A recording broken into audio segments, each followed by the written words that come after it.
Bene? Bene, allora intanto informo che la seduta viene trasmessa in diretta tramite webcam e pertanto saluto il pubblico che ci segue da casa. Prima di iniziare i lavori del Consiglio comunico che il giorno 21 maggio 2025 è nata la piccola Emma, figlia del nostro consigliere comunale Silvia Arreghini. A nome di tutto il Consiglio comunale faccio le congratulazioni a mamma Silvia e a papà Marco.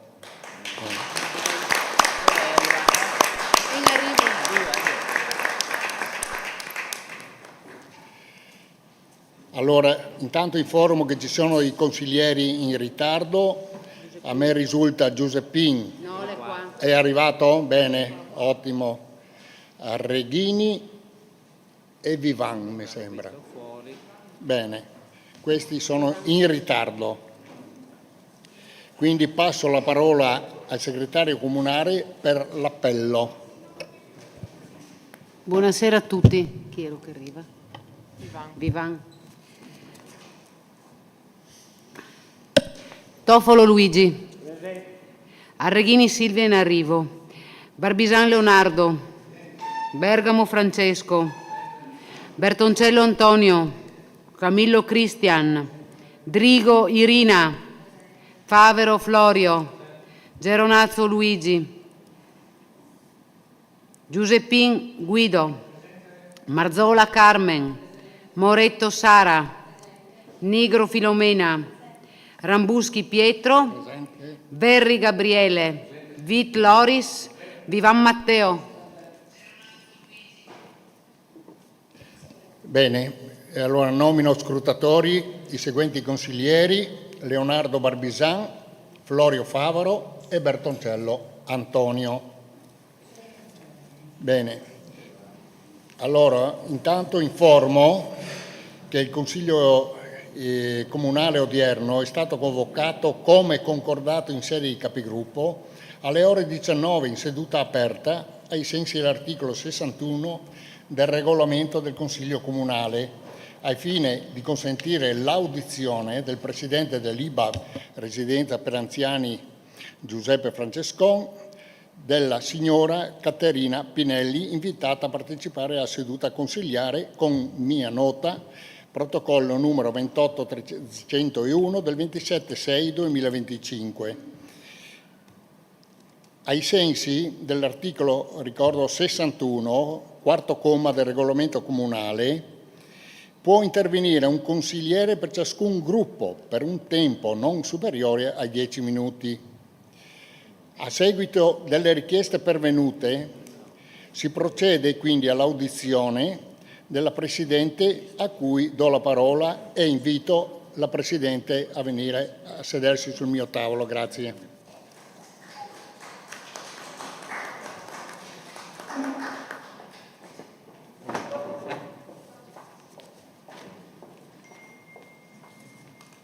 Silenzioso pensavo di metterlo, invece no. Buonasera a tutti e grazie al Sindaco per l'invito.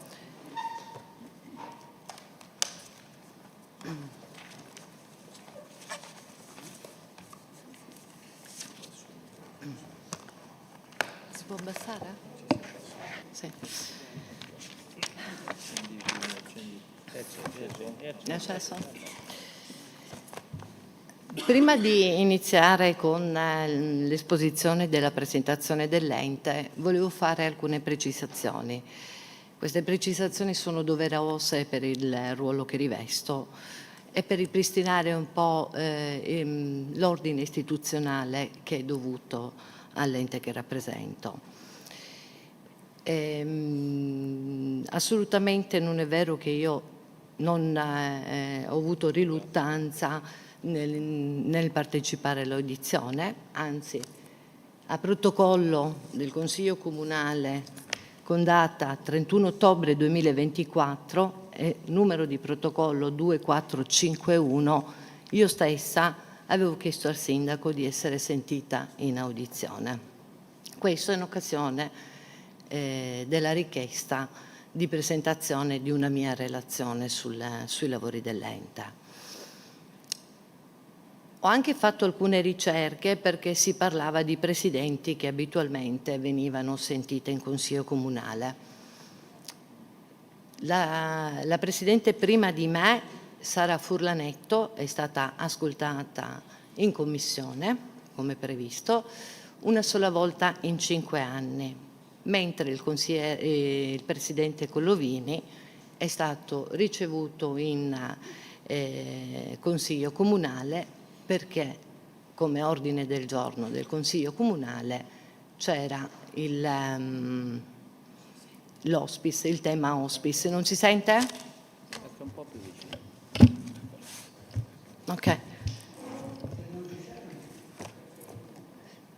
Non è una giustificazione, sto cercando di... No, la mia non vuole essere una giustificazione, sto cercando di ripristinare i dati oggettivi, reali, non vuole essere una giustificazione. Ad ogni modo sono qua col piacere di essere, ringrazio il sindaco nuovamente per avermi invitato. La mia appartenenza politica non ha nulla a che fare con il ruolo che rivesto, che è istituzionale. Mi auguro che da questo momento si abbassino un po' i temi di polemica nei confronti del mio operato e che si inizi un po' un rapporto di collaborazione. Auspico in un rapporto di collaborazione maggiore, non riferito alla maggioranza con cui già c'è ed è enorme, ma ad altri attori. La residenza Francescona, adesso provo a illustrare, è un po' lenta. La residenza Francescon è un IPAB, da 120 anni opera nel settore dell'assistenza sociosanitaria, assistenziale per anziani, è un ente di beneficenza appunto ed assistenza. All'interno della residenza vengono offerti diversi servizi. È organizzata, è formata da 3 padiglioni essenziali. Il padiglione San Gottardo, che attualmente è in ristrutturazione, come sapete, il padiglione al Parco, che ospita 3 nuclei, e il padiglione Santo Stefano, che ospita 2 nuclei. Questa organizzazione per nuclei è un'organizzazione che è voluta dalla direzione ASL, è un'ottima organizzazione perché ci permette di creare gruppi con specificità simili e quindi ottimizza sia le risorse che le cure. La Francescone è dotata di 114 posti letto per non autosufficienti non gravi, di altri 24 posti letto per autosufficienti gravi. Scusatemi, mi metto gli occhiali.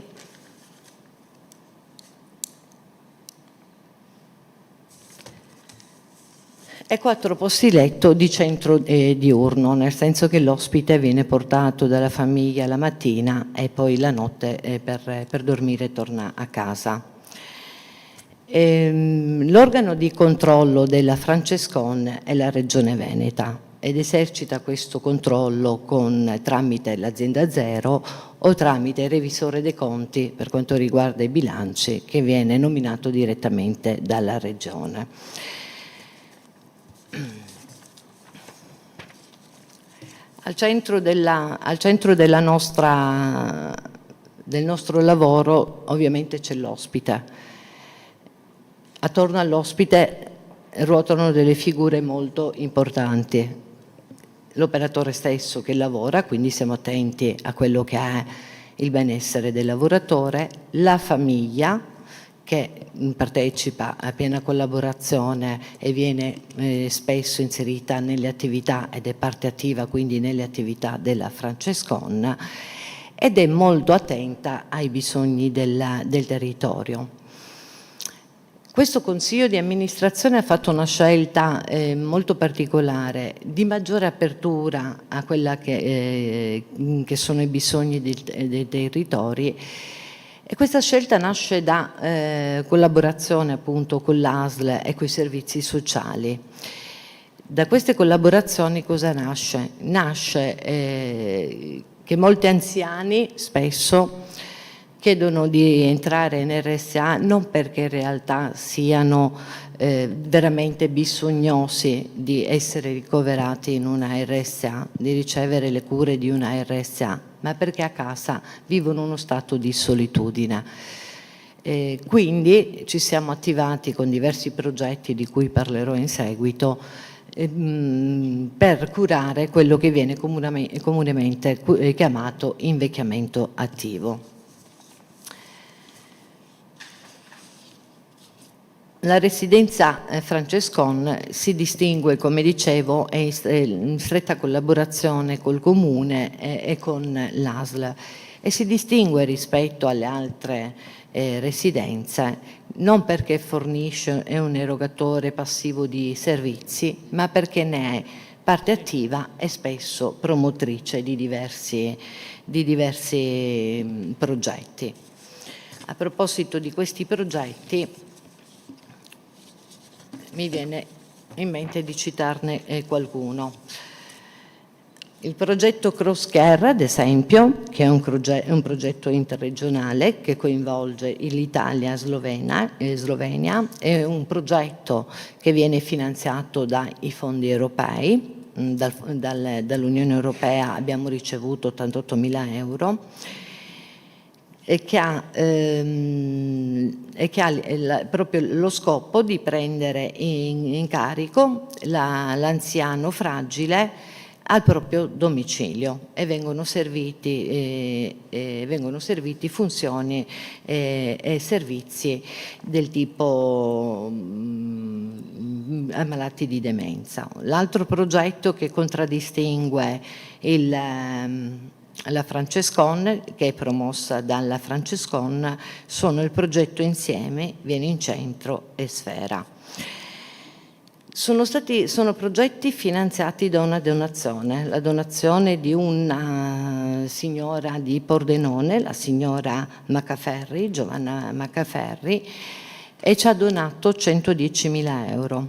Questi 110.000 euro donati avevano però una motivazione. La signora chiedeva che fossero utilizzati per gli anziani che vivevano in stato di solitudine nelle loro case. Al progetto Insieme è stata destinata la somma di 70.000 euro che va distribuita nel quinquennio, quindi è un progetto che durerà 5 anni, e per questi 5 anni sono stati finanziati dai 110.000 euro 70.000 euro. Come già detto prima, l'obiettivo di combattere la solitudine dell'anziano che vive al proprio domicilio. Il progetto mira anche a costruire una rete di enti che collaborano insieme, quindi operatori e volontari, vengono utilizzati operatori e volontari per offrire un supporto di socializzazione e di compagnia anche. A questo progetto, come detto prima, hanno partecipato il Comune, l'ULSS numero 4, la Residenza Francescon e diverse associazioni, ne cito qualcuno: l'ADS Rete di Solidarietà, la Croce Rossa, l'APAL di Lucugnana, il Centro Pertini e la Caritas e la CISL di Venezia Pensionati. Il progetto Vieni in Centro, in cui sono stati destinati 20.000 euro, è finalizzato a coinvolgere gli anziani fragili e soli in attività laboratoriali, culturali e ricettive, da realizzare sempre con il supporto dei volontari.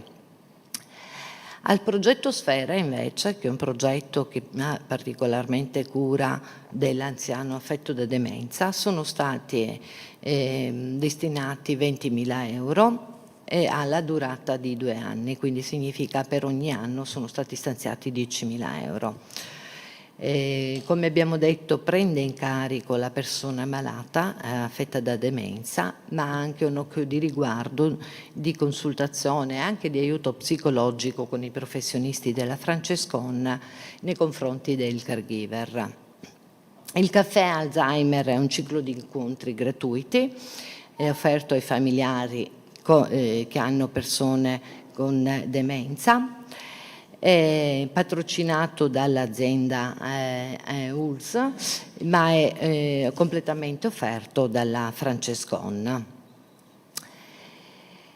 Come dicevo prima, quello che ci contraddistingue, ci caratterizza rispetto anche a molte altre IPAB è la particolare attenzione nei confronti del territorio. A questo proposito, dopo diversi incontri con l'amministrazione comunale, con l'ASL, tramite il consigliere regionale Fabiano Barbisan, con l'assessore Lanzarin, abbiamo deciso di aprire, proprio perché era un'esigenza del territorio, l'ospedale di comunità. La precedente amministrazione aveva destinato il reparto, che è l'ultimo piano del padiglione Santo Stefano, ad altri alloggi per anziani. Vista la necessità, questo Consiglio di amministrazione ha deciso con una nuova delibera di destinare il piano, che era una volta adibito ad hospice, ad ospedale di comunità. Dei 10 posti letto adibiti ad hospice li abbiamo attrezzati a diventare 20 posti letto di ospedale di comunità. Avevamo un piccolo problema ed è per questo che abbiamo anche mantenuto contatti e rapporti con la Regione, che era quello del rimborso per quello che sono i ricoveri all'interno dell'ospedale di comunità. Ma abbiamo ricevuto invece qualche mese fa la risposta, la conferma che la quota che la Regione ci darà è stata aumentata a 164 euro, che era un po' la cifra che chiedevano le associazioni sindacali di categoria. L'ospedale di comunità, come dicevo, lo spiego a grandi linee perché molto spesso ci si chiede che cosa sia. È un ospedale a tutti gli effetti dove vengono mandati i pazienti stabilizzati con cura stabilizzata o dall'ospedale, sono provenienti o dall'ospedale o dal pronto soccorso, dal medico di famiglia o dal pediatra. Perché è vero che l'ospedale di comunità ha come punto principale l'over 65, ma in verità in altri casi è aperto a pazienti di qualsiasi età. Una novità che è di qualche mese fa e che quindi non è iscritta nella relazione che avevo già provveduto ad inviarvi è che abbiamo aderito al fondo di rotazione.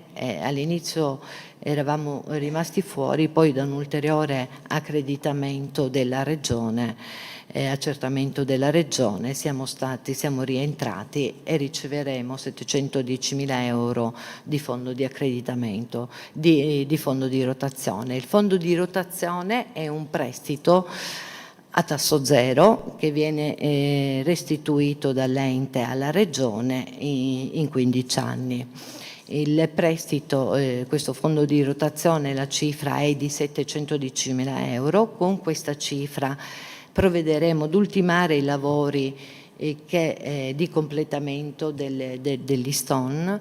Si farà un ingresso appunto di accesso agli STON, si faranno 2 bagni per gli ospiti esterni e provvederemo anche a modernizzare l'impianto di chiamata di soccorso e una parte dei soldi saranno destinati per il ripristino per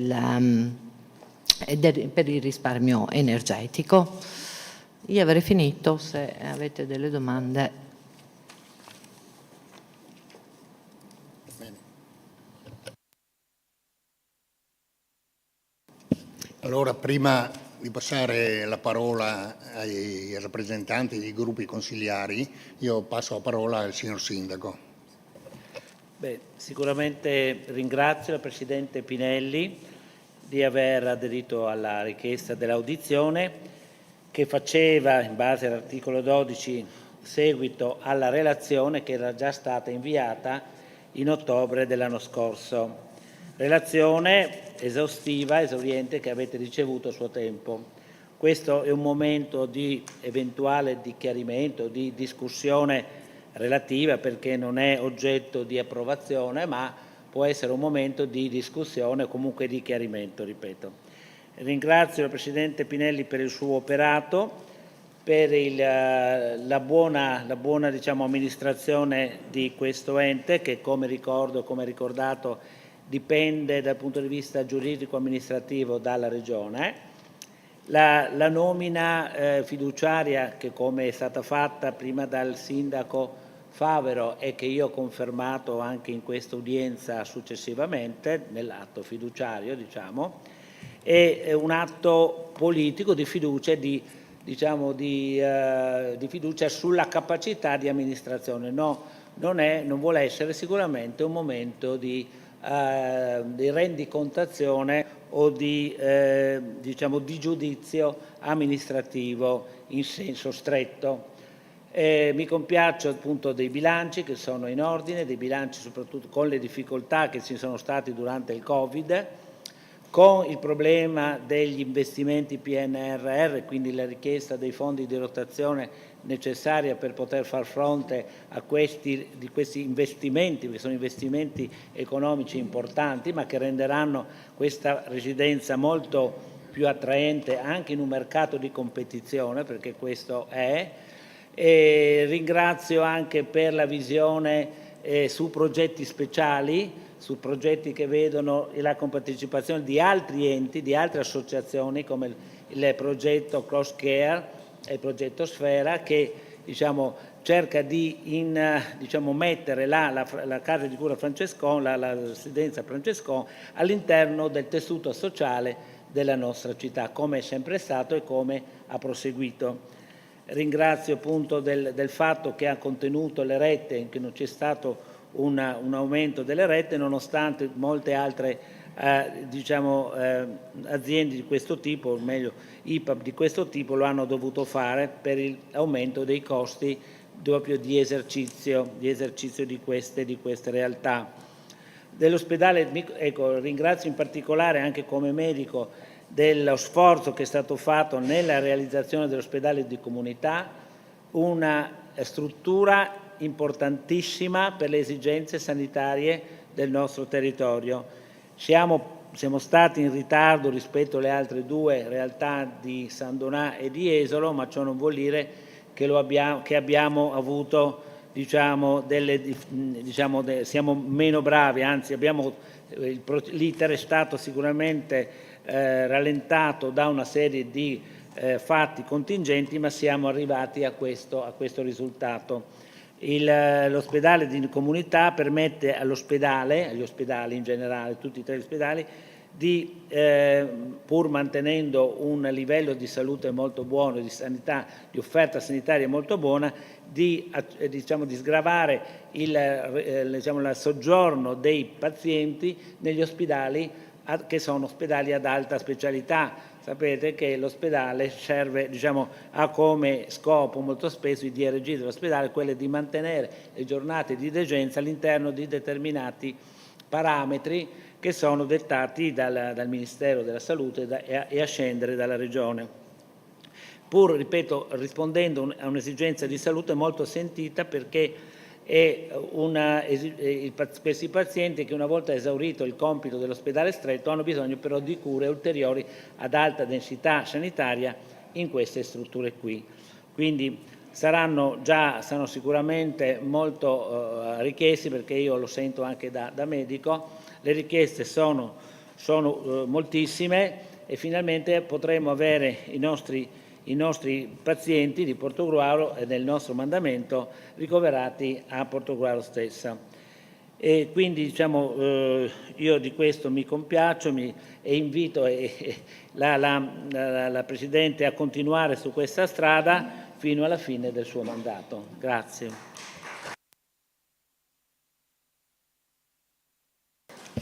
Grazie signor Sindaco. Ci sono interventi, prego.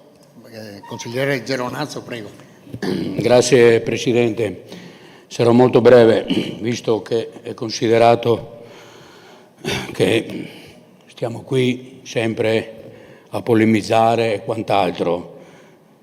Chiedo gentilmente al Presidente se i miei 10 minuti, visto che ci siamo già concordati, li concedo alla Capogruppo Sara Moretto, perché abbiamo già stilato delle domande, però mi è doveroso dire una cosa: chi è a capo di un ente delicato, sociale, come la Casa Francescon, la politica non c'entra. La politica, chi è a capo di questo, la deve mettere nel cassetto e pensare il bene di tutti. A me non interessa di che parte politica è il Presidente, mi interessa che questo Presidente faccia il bene per i cittadini. Grazie.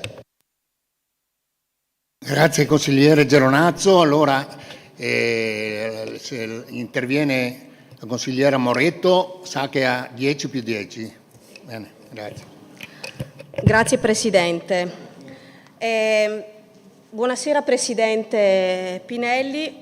La ringraziamo per la sua audizione di questa sera. Dopo 6 mesi anche noi abbiamo piacere di poterla svolgere. Siccome abbiamo diverse domande, vorrei andare subito al sodo.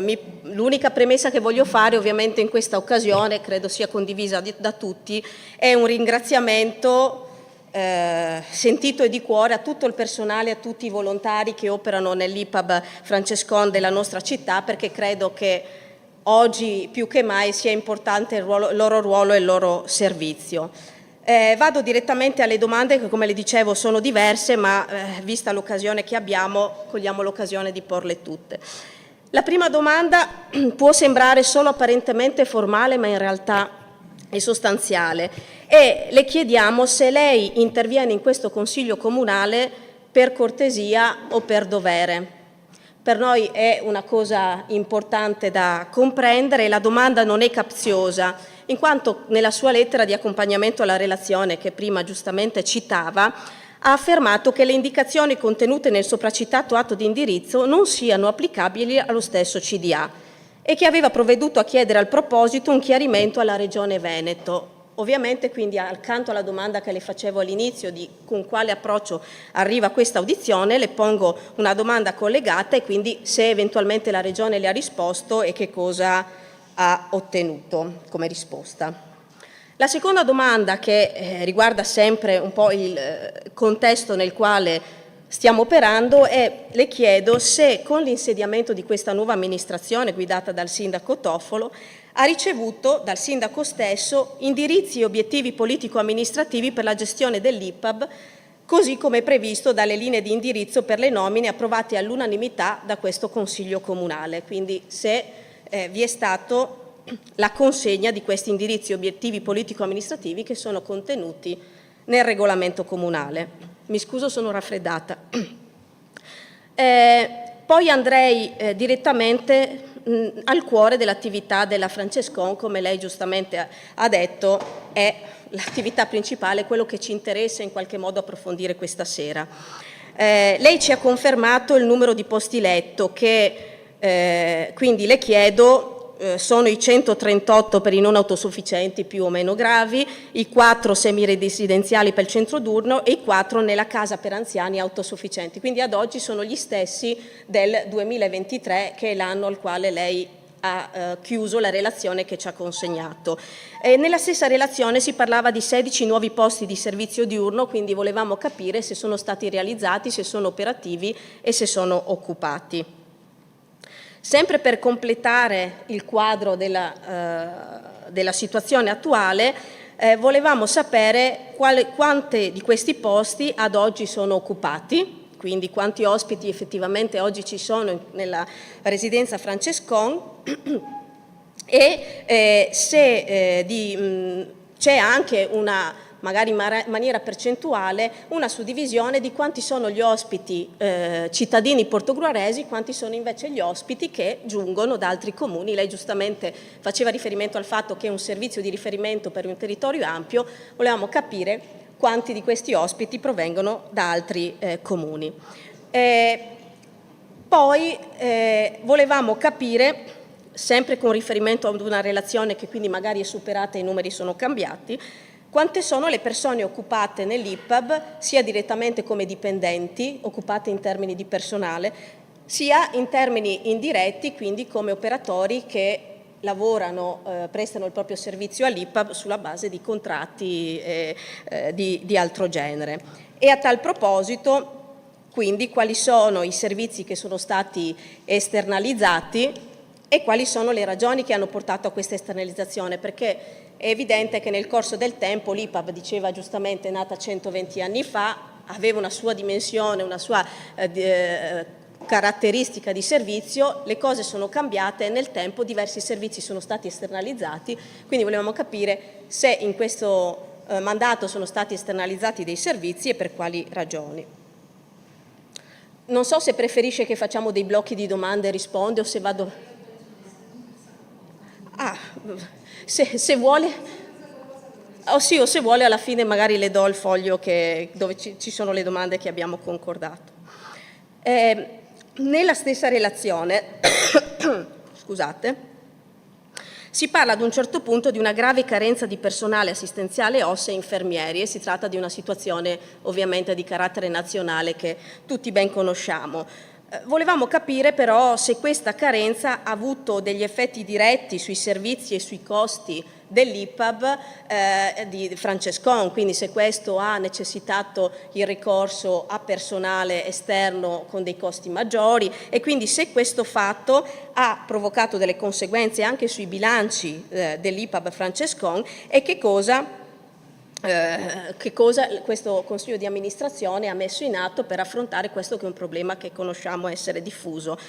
Tra l'altro, proprio nella relazione fa riferimento all'opportunità di disporre di alloggi per attrarre nuovo personale. È stato argomento anche di campagna elettorale, ricordo che noi tra le proposte mettavamo sul tavolo anche questo, la necessità quindi per attrarre dei lavoratori, soprattutto di campo educativo e sanitario, di provare a individuare delle soluzioni abitative. Quindi volevamo capire se su questo tema c'è stato qualche confronto con l'amministrazione comunale, qualche idea che possa andare incontro a quello che lei scriveva nella relazione.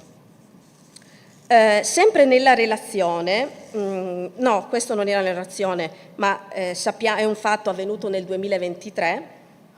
Nel 2023 è stato interrotto il servizio di fornitura pasti per il servizio ADI del Comune di Portogruaro, quindi per l'assistenza domiciliare e i pasti a domicilio. Prima di assumere questa decisione sono stati valutati gli effetti negativi sull'utenza esterna, quindi sugli utenti che godevano di questo servizio e ci chiediamo anche se la scelta è stata anticipata, annunciata per tempo all'amministrazione comunale in modo da evitare la mancanza di servizio e soprattutto se nel caso in cui il Comune chiedesse la riattivazione di questo servizio, se la IPAB Francescon sarebbe disponibile a rivalutare l'attivazione della cucina, insomma, dei pasti per il servizio a domicilio. Queste sono delle domande, diciamo, di carattere generale che ci aiutano ad avere un quadro attuale sui servizi della Francescon. Vengo all'ospedale di comunità, della quale lei stessa ha parlato e del quale abbiamo ricevuto tutti l'invito all'inaugurazione. Vorremmo sapere se quindi, come immaginiamo, sia stata sottoscritta una convenzione con l'US 4 per l'ospedale di comunità e se è possibile averne copia in qualità di consiglieri comunali, richiesta che ho anche rivolto direttamente alla residenza Francescon attraverso una richiesta di accesso agli atti, quindi se è possibile avere copia di questa convenzione. E chiedo anche se i 20 posti letti, perché lei ha parlato dei 10 dell'hospice che sono quindi stati convertiti in ospedale di comunità, ma i posti che spettano a Portogruaro sono 20 e quindi volevamo sapere se questi 20 posti letto sono stati accreditati dalla Regione e poco fa ci annunciava che la quota giornaliera riconosciuta per questi 20 posti è stata aumentata a fronte di richieste diciamo diffuse a 164 euro al giorno per ospite. Volevamo capire se questi 164 euro quindi coprono quei 24 euro di perdita al giorno per persona che si citava nella relazione. Quindi se con questa cifra si va a pareggiare l'ipotesi di perdita che altrimenti insomma, sarebbe stata una questione di bilancio piuttosto grave. E poi, visto che l'inaugurazione è imminente, chiediamo se è stata fatta una gara di appalto per la gestione del servizio, una gara di appalto a terzi. Due domande sulla questione, sul bilancio della Francescon.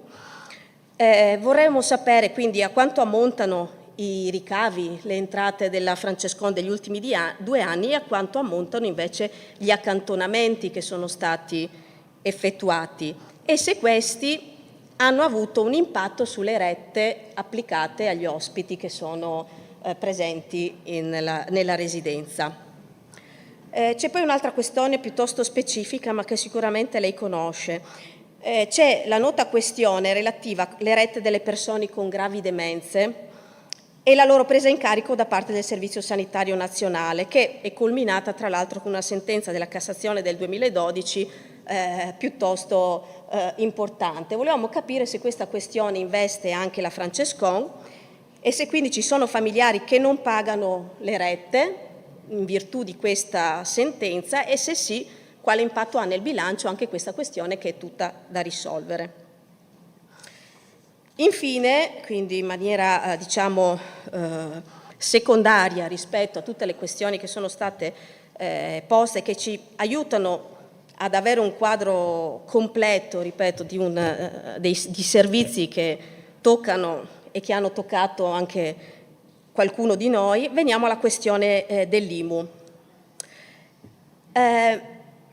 L'incertezza relativa al dovere di pagare l'IMU, come lei ha pubblicamente dichiarato in diverse occasioni, precede la sua nomina, è una questione che era aperta da prima. Quindi volevamo capire se quando lei ha assunto l'incarico e la vicenda, insomma l'incertezza era già sul tavolo, si è preso in mano la cosa e si è attivata in qualche modo per chiarire il quadro prima che questo assumesse delle altre caratteristiche. Appunto, siccome si dice la questione dell'IMU deriva da anni, l'ho ereditata, ma insomma vogliamo capire se quando lei ha preso l'incarico in qualche modo è stata fatta qualche azione per chiarire la situazione. Poi volevamo sapere se la Francescon, se quindi la Presidenza e il CDA, se il problema sono le domande, le do il foglio alla fine che così le ha sotto mano. È una... Esatto. Allora, chiedevo se la Francescon, cioè quindi la Presidenza e il CDA, sono stati informati in via preventiva dal Comune, quindi dall'allora sindaco, dall'assessore, sull'avvio della procedura per richiedere il pagamento dell'IMU, se quindi c'era stato diciamo un'interlocuzione che anticipava l'avviso di accertamento, se è arrivato senza nessun dialogo, nessun confronto. E poi chiederei anche se dopo l'arrivo dell'avviso di accertamento sono stati svolti alcuni incontri di chiarimento e con quali esiti. Infine, c'è un passaggio della relazione che non ci è chiaro. Con riferimento all'IMU, nella relazione lei scrive di una unicità della situazione portogruarese nel panorama veneto e volevamo capire a cosa si riferiva con questa frase. Vorremmo poi sapere quanto ha speso finora l'IPAB per i ricorsi avverso il Comune per il mancato pagamento IMU e se ha notizie, noi non le abbiamo, di questo del ricorso su questo secondo avviso di accertamento. Una domanda sul futuro, cioè in caso di esito negativo anche di questo secondo ricorso, Come intende procedere per le annualità successive? Cioè avete fatto degli scenari per cui nel caso in cui anche questo secondo ricorso abbia esito negativo, come pensate di procedere rispetto ad affrontare il pagamento delle annualità successive? E soprattutto se quindi i fatti, noi oggi non lo sappiamo, ma se i fatti porteranno l'IPAB a dover pagare le 8 annualità, quindi quei 5 anni, cioè tutti gli anni fino alla delibera di dicembre nella quale l'aliquota è stata ridotta. Se i fatti porteranno a dover pagare queste 8 annualità a aliquota piena, è stata fatta una previsione sul come farvi fronte, perché ci sono degli accantonamenti che quindi dovrebbero procedere, e quale sarà l'impatto sul bilancio in termini di perdite, perché già gli accantonamenti di quest'anno hanno provocato una piccola perdita, quindi volevamo capire se è stato fatto una stima, una previsione nel caso di dover accantonare tutto diciamo, il corrispondente dell'IMU, che impatto avrà sulle perdite e se avrà sulle perdite, se avrà un impatto sulle rette, perché è questo che credo anche ai cittadini in qualche modo interessi. Vado a chiudere con un'ultima domanda, chiedendole, visto che siamo al 2 di luglio del 2025, se per caso ha redatto la relazione 2024 e se per caso insomma è in arrivo a questo Consiglio Comunale. Questa è l'ultima domanda. Se c'è necessità di chiarimenti su delle domande che sono sfuggite o se c'è bisogno del foglio, ovviamente lo consegno.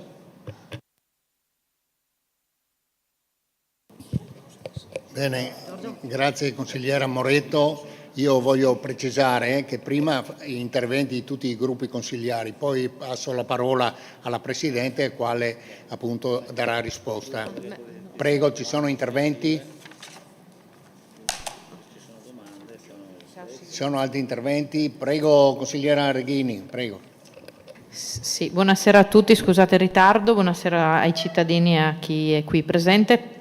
Mi spiace che, non so se questa cosa era stata concordata in capigruppo, Presidente, di far intervenire tutti e poi di fare un intervento conclusivo, però concordando e avendo convenuto con l'intervento del capogruppo Moretto, con cui ovviamente ci siamo confrontati e scambiati per non doppiare gli interventi, sarebbe stato interessante forse avere quantomeno per gli interventi della minoranza delle risposte prima che io magari possa anche intervenire e non ripetere cose che magari la Presidente e il Sindaco vogliono già ci vogliono già dare delle informazioni, perché il capogruppo Moretto ha già dato diverse punti che noi avevamo già sollevato in diversi momenti in precedenza dentro e al di fuori del Consiglio, fra cui anche un'interrogazione che avevamo presentato come gruppo un anno fa.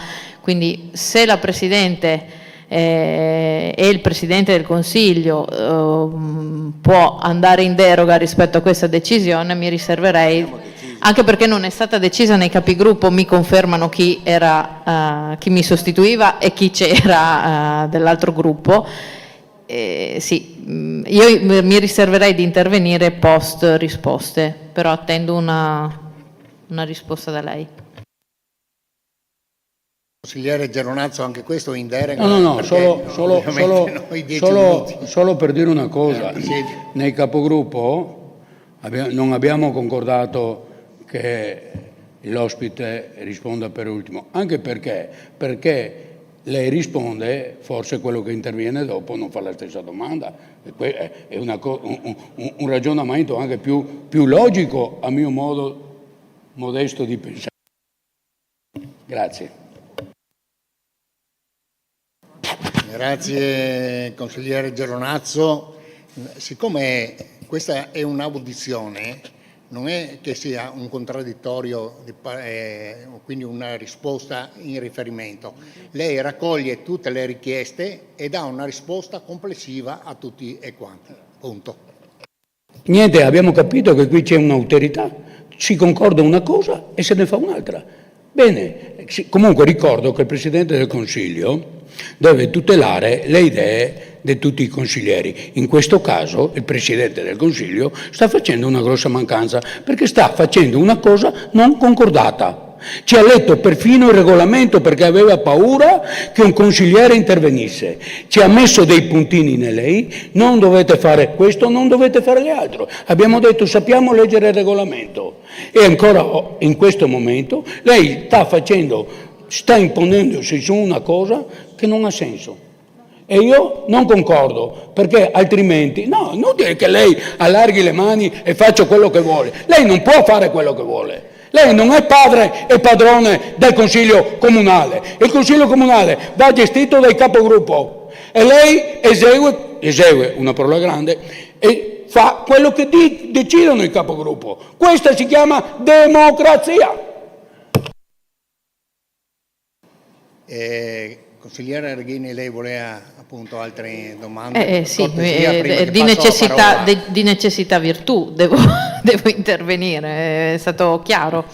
Non voglio assolutamente ripetermi perché, come ho detto prima, il capogruppo Moretto ha concordato con noi tutte le diverse domande.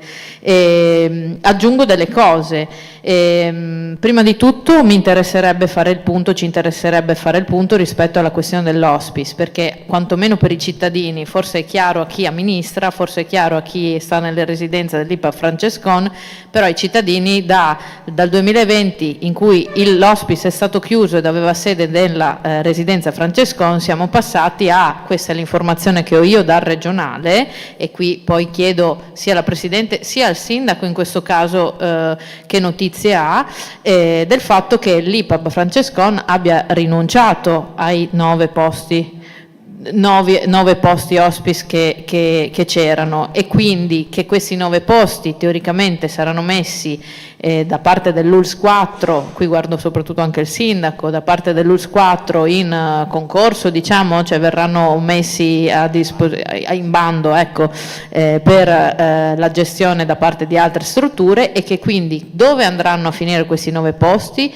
se ci sono notizie rispetto a quale può essere il servizio che viene erogato e che differenze ci saranno, perché chiaramente un IPAB Francescon che gestisce un hospice può avere un certo range di tariffari, di spese, di costi e quant'altro, mentre se viene messo a bando la gestione di questi 9 posti, presumo possa essere anche il privato che li accetta, e che quindi che differenza ci sarebbe per l'utenza che, ricordiamo, a Portogruaro credo sia un'utenza abbastanza densa che può avere bisogno in momenti delicati di un servizio come questo. Quindi un aggiornamento su qual è la situazione del servizio hospice dal 2020 ad oggi, che abbiamo avuto questi passaggi un po' nebulosi, sarebbe duopo sia da parte dell'amministrazione, prendo la palla al balzo anche da parte della CDA e dalla Presidente della Francescon, perché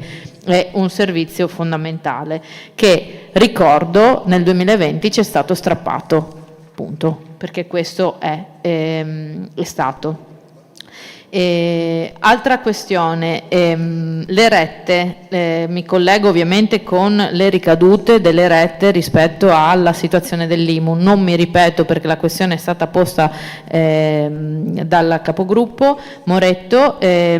Sottolineo che siete andati sulla stampa come IPA Francescon dicendo che negli ultimi 3 anni le rette non sono mai state aumentate, però mi risulta, ma qui chiederei dei chiarimenti e delle informazioni, che comunque le rette della IPA Francescon sono comunque di un range abbastanza alto rispetto ad altre situazioni, e quindi collegandosi alla questione dell'IMU vorremmo capire quali saranno le ricadute in caso di vittoria da parte del Comune di tutti i ricorsi legati alle commissioni tributarie per la richiesta dei pregressi dell'IMU, e che conseguenze avrà sulle tariffe degli utenti. Mi sembra che sulla relazione ci sia scritto che avete messo nel fondo rischi le risorse per coprire il costo di queste cause e le possibili ricadute di esito negativo o positivo che ci sia, però bisognerebbe capire rispetto alle tariffe. Qual è il punto? Perché un conto è la spesa a costo della causa, un conto è come ammortizzare tutto questo anche rispetto all'utenza, che è quello chiaramente che interessa alla cittadinanza già da un po'. E poi avete parlato ovviamente dell'ospedale di comunità, che è una struttura sanitaria che teoricamente fornisce servizi di assistenza medica e infermieristica a livello territoriale, quindi possono offrire servizi di emergenza, assistenza medica specialistica, day hospital, e adesso chiedo, in generale possono offrire questo, anche servizi di riabilitazione, quindi volevamo capire bene quali sono effettivamente i servizi che renderà l'ospedale di comunità per la comunità di Portogruaro, se saranno forniti ovviamente a livello territoriale e in che termini, che costi possono avere per l'utenza e quindi che tipo di servizio andiamo a dare con un ospedale che è dal penso 2010 di cui si parla, quindi è un servizio anche questo molto atteso. In generale poi in IPAB Francescon sono state fatte nel corso di questi anni diversi lavori di ristrutturazione, magari anche un aggiornamento alla cittadinanza su che cosa è successo a livello di struttura sui lavori dell'IPAB, per capire anche come, perché tanta gente entra in IPAB Francescone e si ricorda com'era prima, e invece adesso credo sia totalmente ripensata e abbia anche delle aree divise e dei servizi che siano proprio delle aree che erano adibite a dei servizi e che magari adesso hanno dei servizi diversi o degli accessi diversi, quindi magari un aggiornamento su tutti i lavori, spese comprese, e quindi un aggiornamento su tutto quello che c'è stato e se non è terminato, quando terminerà e che cosa è il progetto. Direi questo a completamento di quello che è anche già stato detto prima.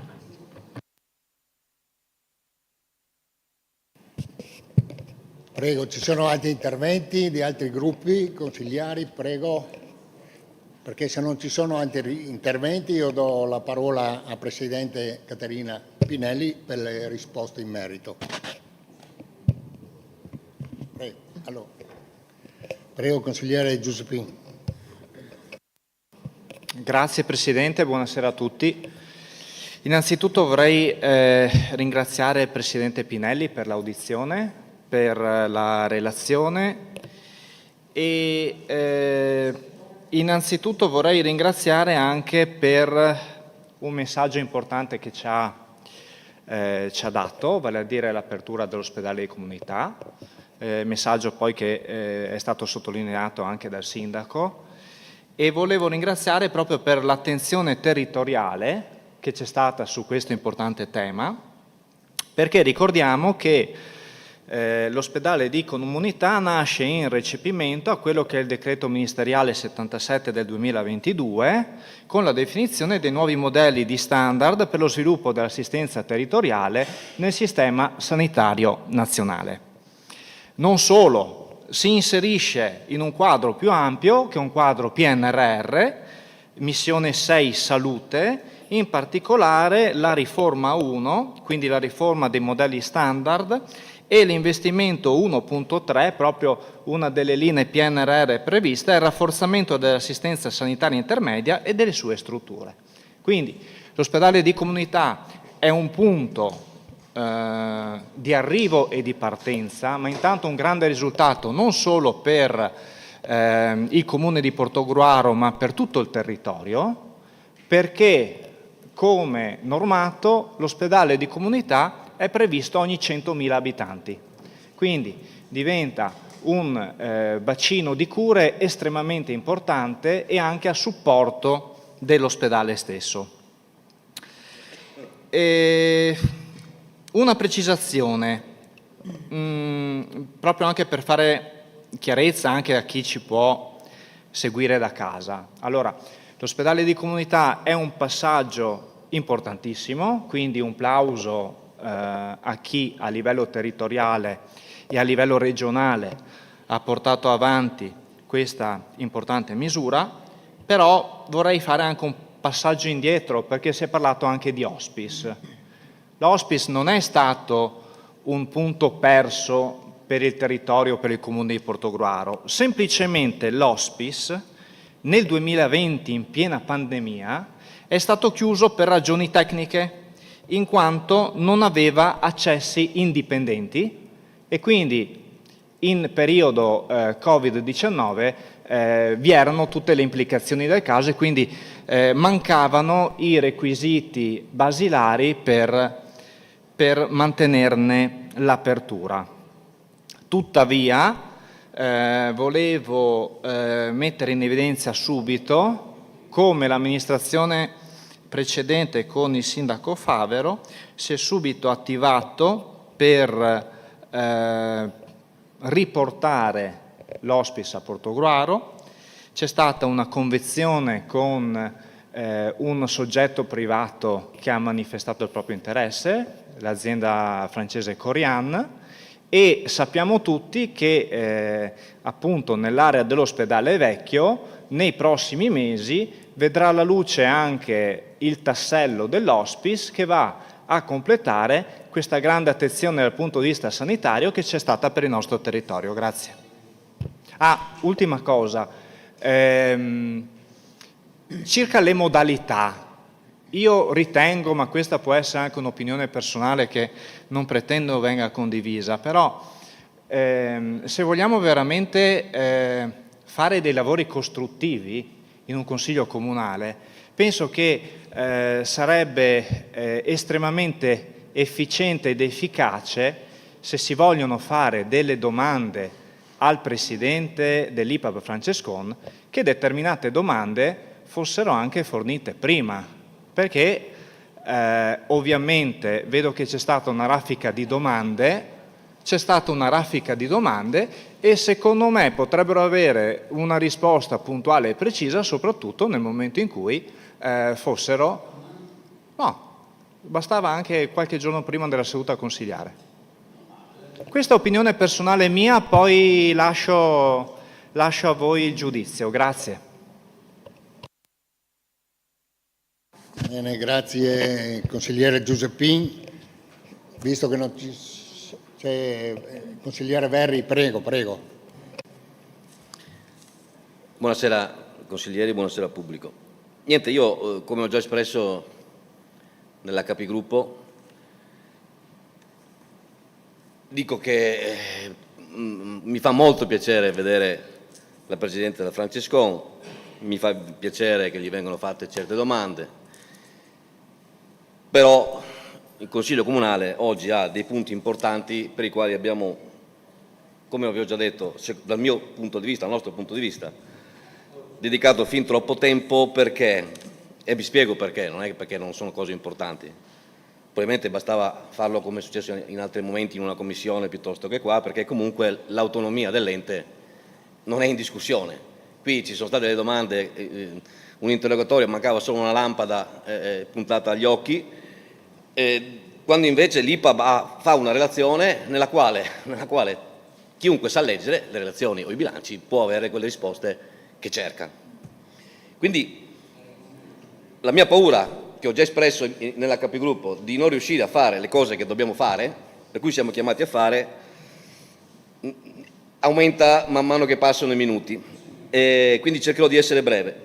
Quindi, non avendo una partecipazione all'interno dell'IPAB, come possiamo fare certe domande o avere certe risposte? C'è la nomina del sindaco? Sì, ma noi non mettiamo una lira all'interno quindi chiedere come vengono spese, cosa hanno fatto di questo, mi sembra un interrogatorio superfluo, ma soprattutto illegittimo, se vogliamo. Mi fermo qui, perché abbiamo, tu ripeto, secondo me anche perso il tempo. Grazie. Grazie consigliere Verri. Consigliere Barbisan, prego. Grazie Presidente. Mi aggrego alle parole del consigliere Giuseppin. C'è una serie di domande di questa valenza sicuramente andava fatta prima una commissione ad hoc e dopodiché, fatta la commissione, casomai si procedeva con la Presidente in Consiglio Comunale. Ma detto questo, non posso altro che complimentarmi con la Presidente per l'ottimo lavoro che da luglio 22 sta facendo, e quindi in questi mesi, in questi anni, sta facendo un ottimo lavoro. L'ha detto il consigliere Giuseppin, il signor Sindaco, l'ospedale di comunità, che è una cosa grande per il nostro Paese. Ecco, ripeto al Consiglio Comunale e soprattutto alla minoranza che andava fatta una commissione ad hoc, tant'è che io sono il Presidente e il signor Sindaco è il punto di riferimento del suo referato, e dopodiché la discussione in Consiglio Comunale. Grazie Presidente, continui così con l'ottimo lavoro che sta facendo. Grazie. Grazie consigliere Barbisan. Visto che sono stati fatti interventi da tutti i gruppi consigliari, io do la parola al Presidente Caterina Pinelli per le risposte. Grazie. Sì, eccomi. Allora, inizio dagli ultimi punti della consigliera Reghini. Hospice. Quando io sono arrivata, ovviamente l'hospice era già chiuso, nel senso che i termini di scadenza per poter rinnovare l'hospice scadevano il dicembre 2021. Io mi sono insediata a luglio 2022, anche se sulla stampa era andata avanti una data sbagliata che era dicembre 2022. Invece dopo dicembre 2021 la Francesco non ha più avuto opportunità di aprire l'hospice. Ad ogni modo mi sono documentata perché avevo un po' sentito l'opinione pubblica e quindi sono andata a vedere un po' la situazione. Sicuramente avrei fatto la scelta che ha fatto il CDA precedente per quanto riguarda la chiusura. Vi spiego subito il perché. Perché per molti giorni l'hospice aveva un ospite, 0 ospiti, 3 ospiti, 4 ospiti, e significava che il costo dell'hospice senza paziente aveva una spesa che andava a gravare su quelle che era il bilancio della Francescon, che come sapete si sovvenziona soltanto dalle rette. Questo perché...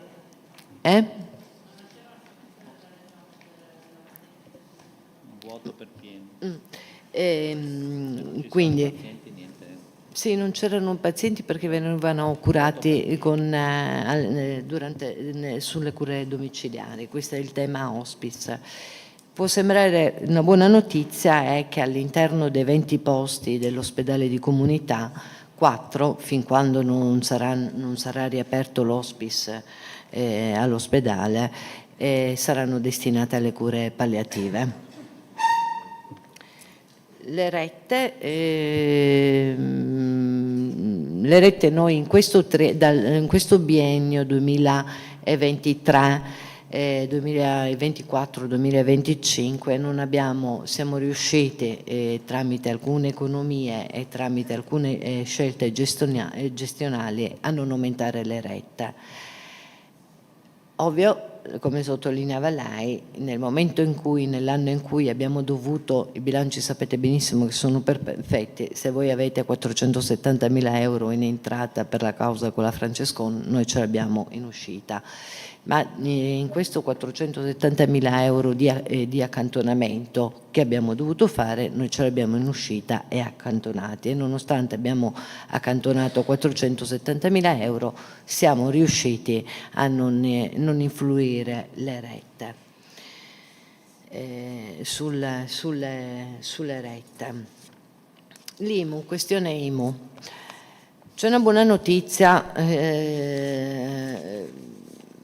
per noi della Francescon e per tutte le altre case di riposo che dopo la Francescon hanno avuto anche loro accertamenti per quanto riguarda l'IMU.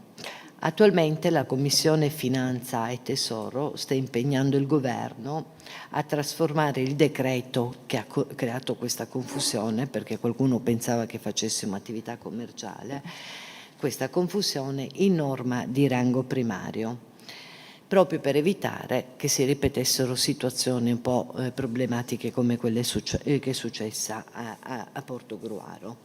Quindi la nostra speranza è che diventi appunto norma di rango primario e che si chiarisca che alle IPAB non spetti pagare l'IMU. Altre domande?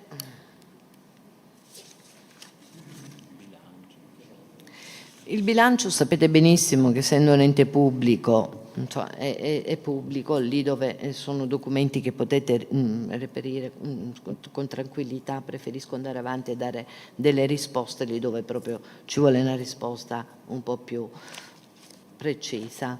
Per quanto riguarda la carenza di operatori che diceva lei, noi avevamo una carenza particolare, che diceva il consigliere Moretto, noi avevamo una carenza particolare per quanto riguardava le OS. In comune con un'altra azienda abbiamo organizzato dei corsi per operatore OS e di questi operatori OS ne abbiamo assunti qualcuno. Per quanto riguarda l'esternalizzazione dei servizi, da quando io sono presidente non abbiamo esternalizzato nessun servizio, quello è stato fatto dal consiglio di amministrazione precedente. Ha avviato l'iter, si è concluso che ci eravamo appena insediati per quanto riguardava un servizio, ma dopodiché i servizi sono rimasti esternalizzati, sono rimasti quelli.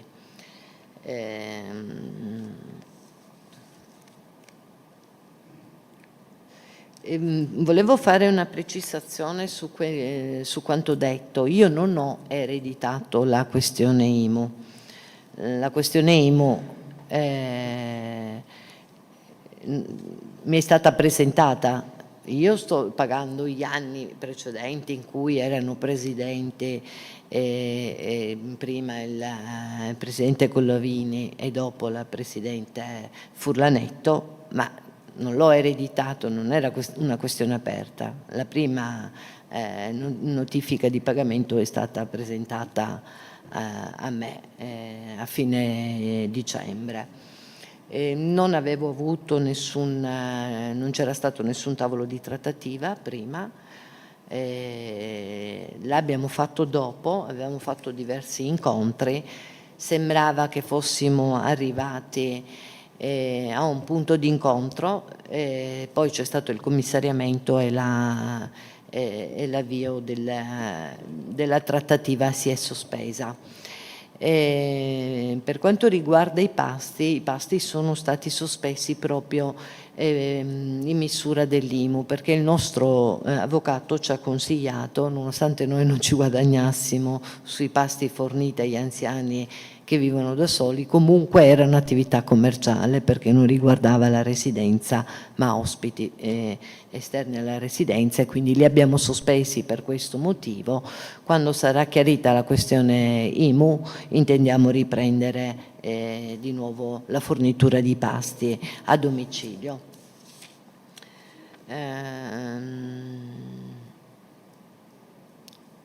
Unicità della situazione portogruarese è intesa, mi riferisco al fatto che in nessuna altra IPAB oltre a quella di Portogruaro era mai arrivato un avviso di accertamento.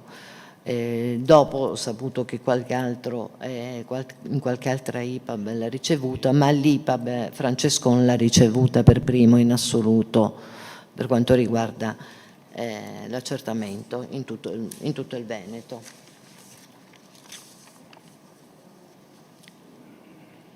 Questo ho risposto.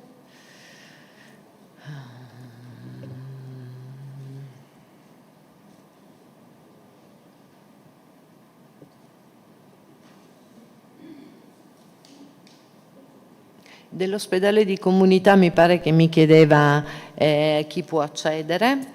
l'avevo un po' accennato all'inizio nel mio discorso.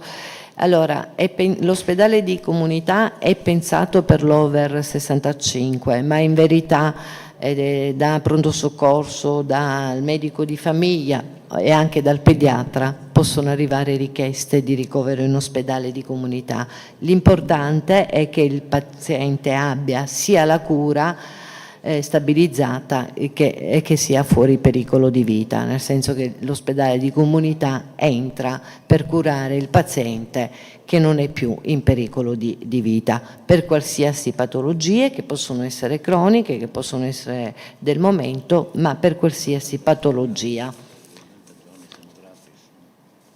I primi 30 giorni sono gratis completamente. Dal 31esimo giorno al 60esimo giorno l'ospite mette una quota di 24 euro, dal 60esimo giorno in poi la quota aumenta a 45 euro per l'ospite.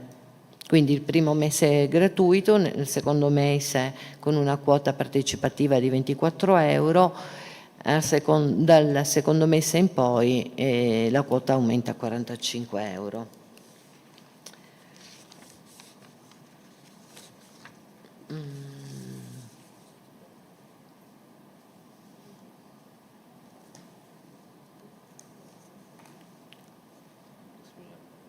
Sì, i 20 posti dell'ospedale di comunità sono stati già accreditati.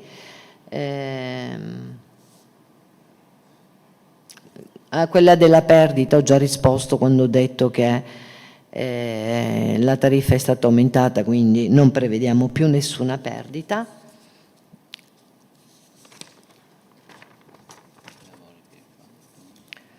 E per quanto riguarda i lavori del padiglione, allora i lavori del PNRR riguardano il padiglione San Gottardo.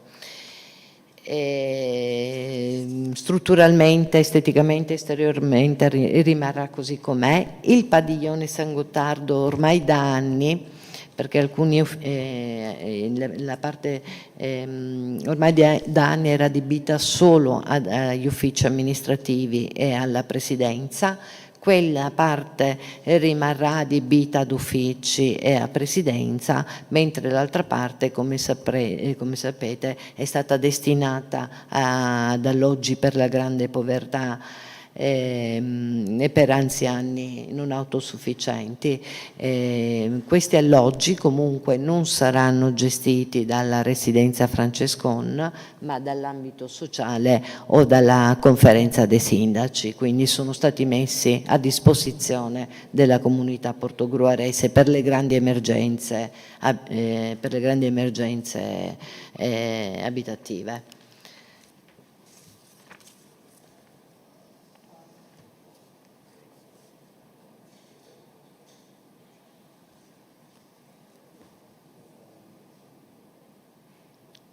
Per quanto riguarda la prima domanda che mi è stata posta, e penso di aver risposto un po' a tutte le domande, come ho già detto, l'organo di controllo della Francescon è la Regione. Quindi sia la mia relazione che oltre al fatto che ho chiesto anch'io di venire in audizione, che la mia presenza in questa sede è opera di cortesia. La Regione, che è l'organo di controllo della Francescon, dispone i suoi controlli sul bilancio tramite, come dicevo, il revisore dei conti nominato dalla Regione e tramite l'azienda Zero che con gli esperti dell'azienda stessa provvede a verificare l'efficacia e l'efficienza dell'ente.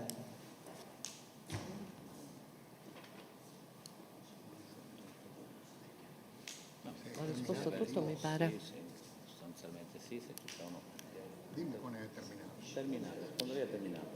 Io? Ci sono altre dimenticanze? Se ho dimenticato qualcosa, mi pare di... No, basta.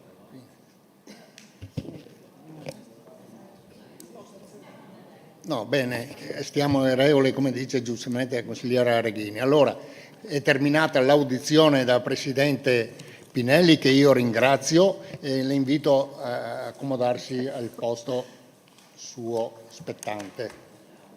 Bene. Saluto tutti quantomeno. Ok, salute tutti. Grazie e buonasera a tutto il Consiglio Comunale.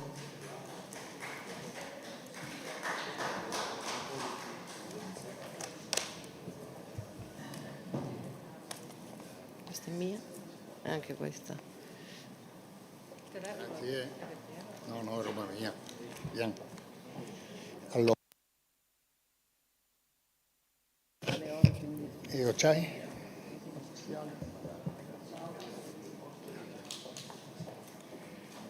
Bene, allora abbiamo terminato la seduta aperta. Adesso passiamo alla seduta consigliare, convocata in adunanza straordinaria per la trattazione di punti all'ordine del giorno, e qualora, ricordo, che la trattazione non si esaurisca in data odierna, proseguirà il giorno 3 luglio 2025, sempre dalle ore 19 alle ore 24, come precisato in sede di convocazione. Bene. Detto questo, punto 1, comunicazioni.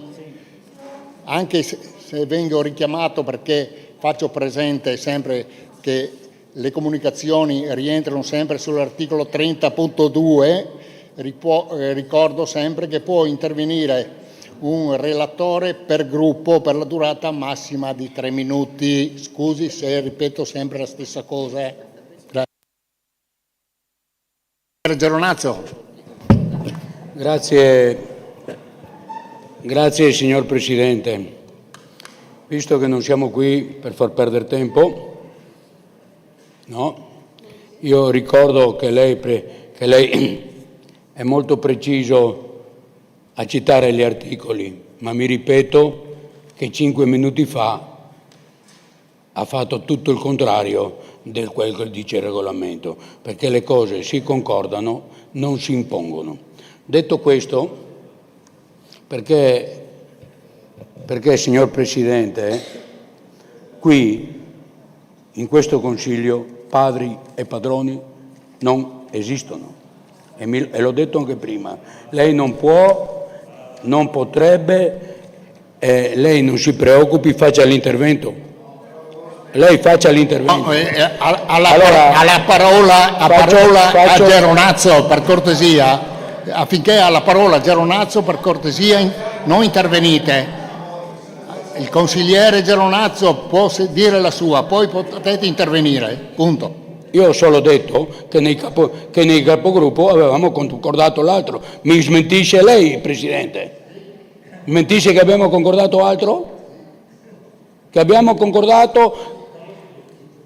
Le ricordo che i capigruppo sono consultivi, lei che dice che legge tutto, ecco, allega anche a quello, giusto? Bene.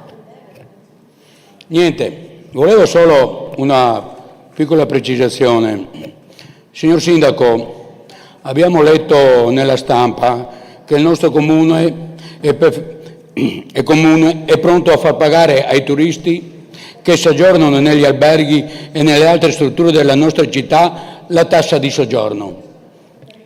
Letta nei media, dove voi dite che non si parla nel media, si parla in Consiglio Comunale, qui si parla, invece noi le informazioni le riceviamo dai media, quindi è inutile fare proclami e lavorare diversamente.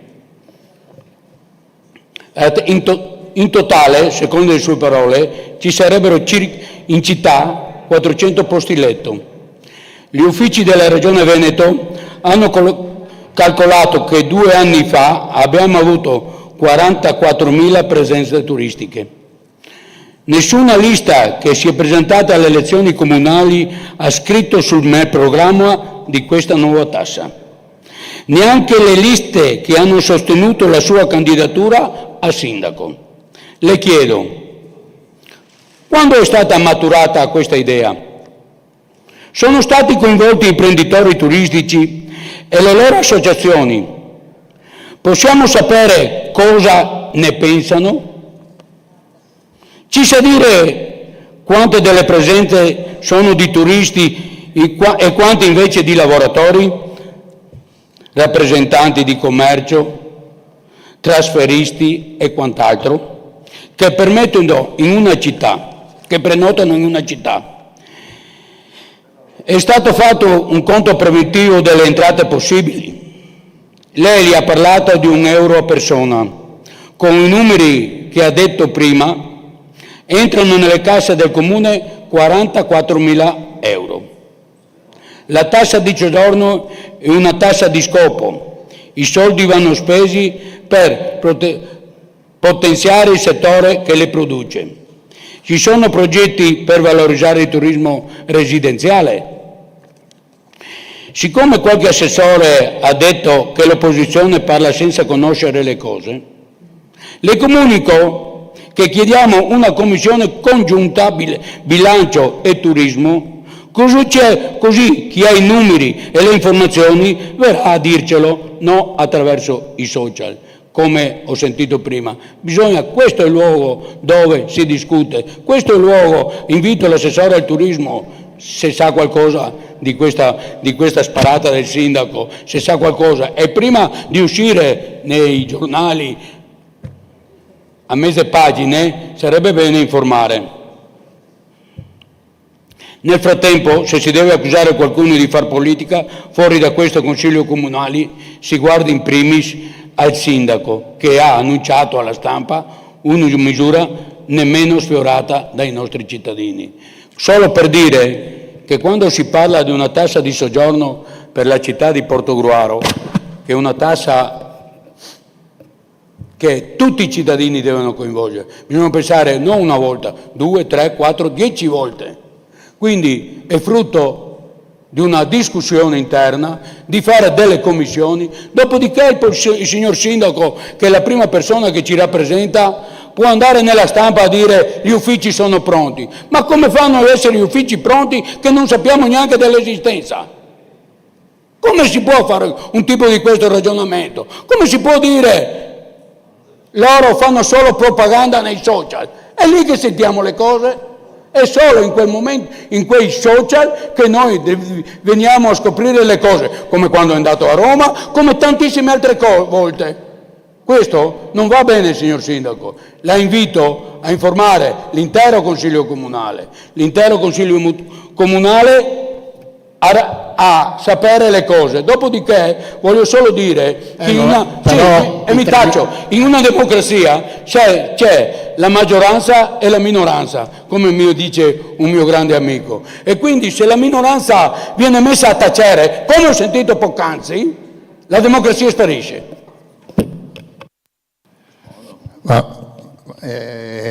Grazie consigliere Geronazzo.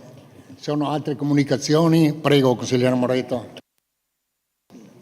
Grazie Presidente. Io desidero intervenire per comunicare che sempre dalla stampa, poi dopo veniamo puntualmente accusati di fare politica fuori dal Consiglio, ma apprendiamo le cose dalla stampa.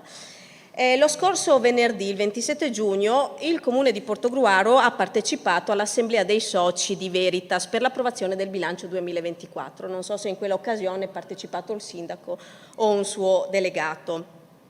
Certo è che ci aspettavamo, anche a seguito dell'approvazione di questo bilancio, una comunicazione a questo Consiglio circa gli esiti dell'Assemblea, in particolare una comunicazione relativa ad uno degli investimenti più rilevanti che sono stati approvati da Veritas, della quale noi siamo socio. Tra l'altro devo anche sottolineare che questo articolo non era neanche inserito nella rassegna stampa del nostro Comune, quindi abbiamo dovuto proprio cercarla questa notizia e riteniamo che invece dovesse essere una comunicazione che ci veniva data in Consiglio.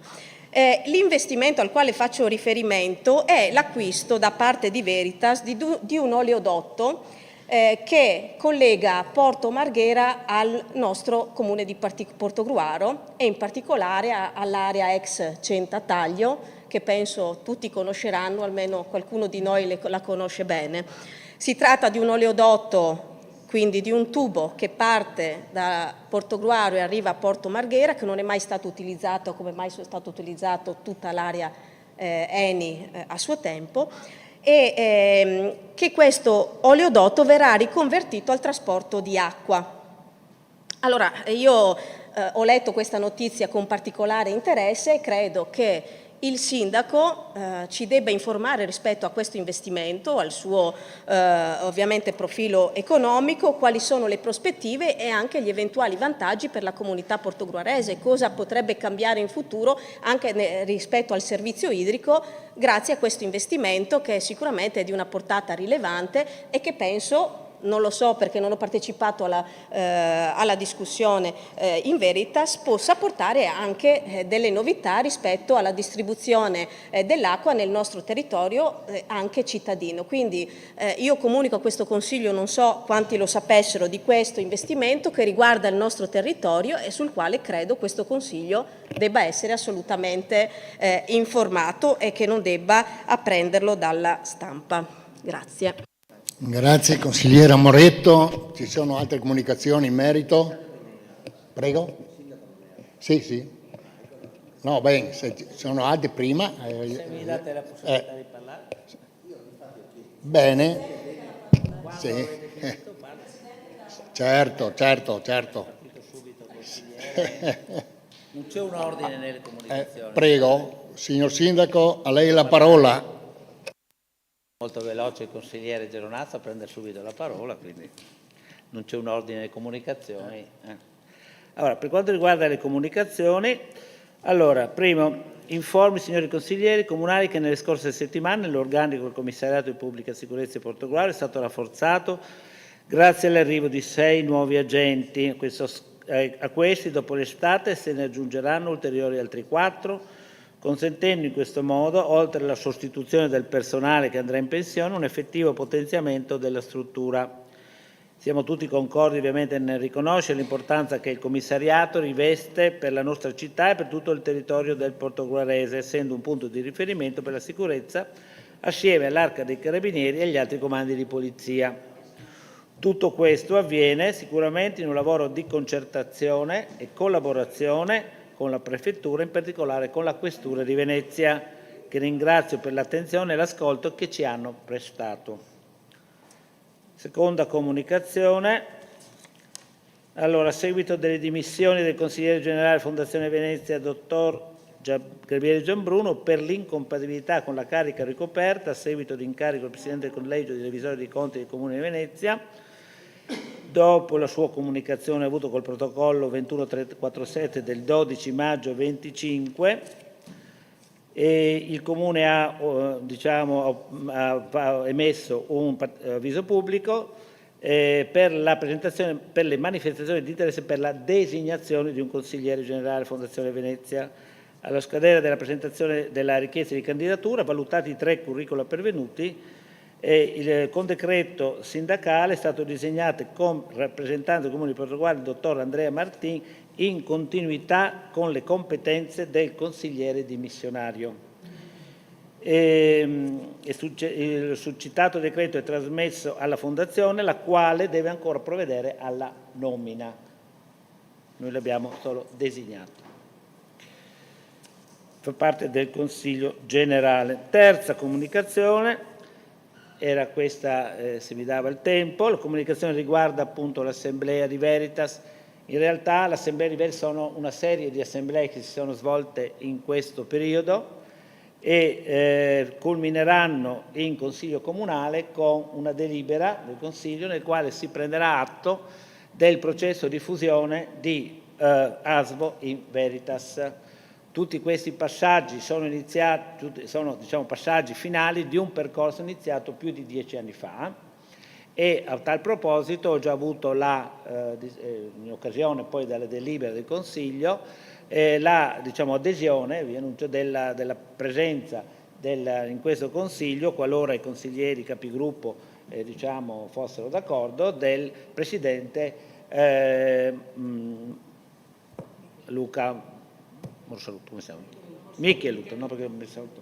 Michelutto, il quale ovviamente, al quale ho chiesto una un riassunto un po' di tutta questa vicenda, una vicenda abbastanza complessa, ripeto, che nasce molti anni fa con la dismissione di della maggior parte del numero di azioni.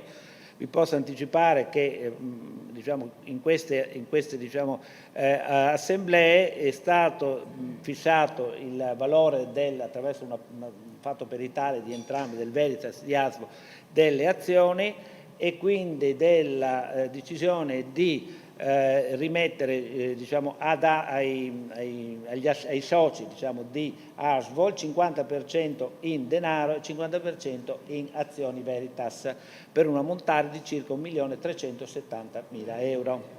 Questa operazione verrà, è in itinere, è abbastanza complessa e dovrà passare attraverso il Consiglio Comunale per una delibera di presa d'atto sostanzialmente. Per quanto riguarda questo oleodotto, non riguarda il Comune di Portogruaro e non riguarda neanche LTA, riguarda Veritas, quindi riguarda la società di cui noi andremo a far parte come ASVO, e riguarda la parte idrica di Veritas, che non ci riguarda, perché non siamo serviti, come sapete, da Veritas, ma siamo serviti da LTA. Mi sono informato col Presidente Andrea, oggi è Vigno Duzzo, stasera non va per i nomi, e il quale per vie brevi mi aveva accennato al fatto che viene acquistato da Veritas non tanto l'oleodotto, olio con l'acqua non va tanto bene, la sede, praticamente si acquista la sede del tracciato per implementare carenze possibili che sono verificate idriche nel comune di Caorle e di Bibione e di San Michele, soprattutto a servizio. Sì.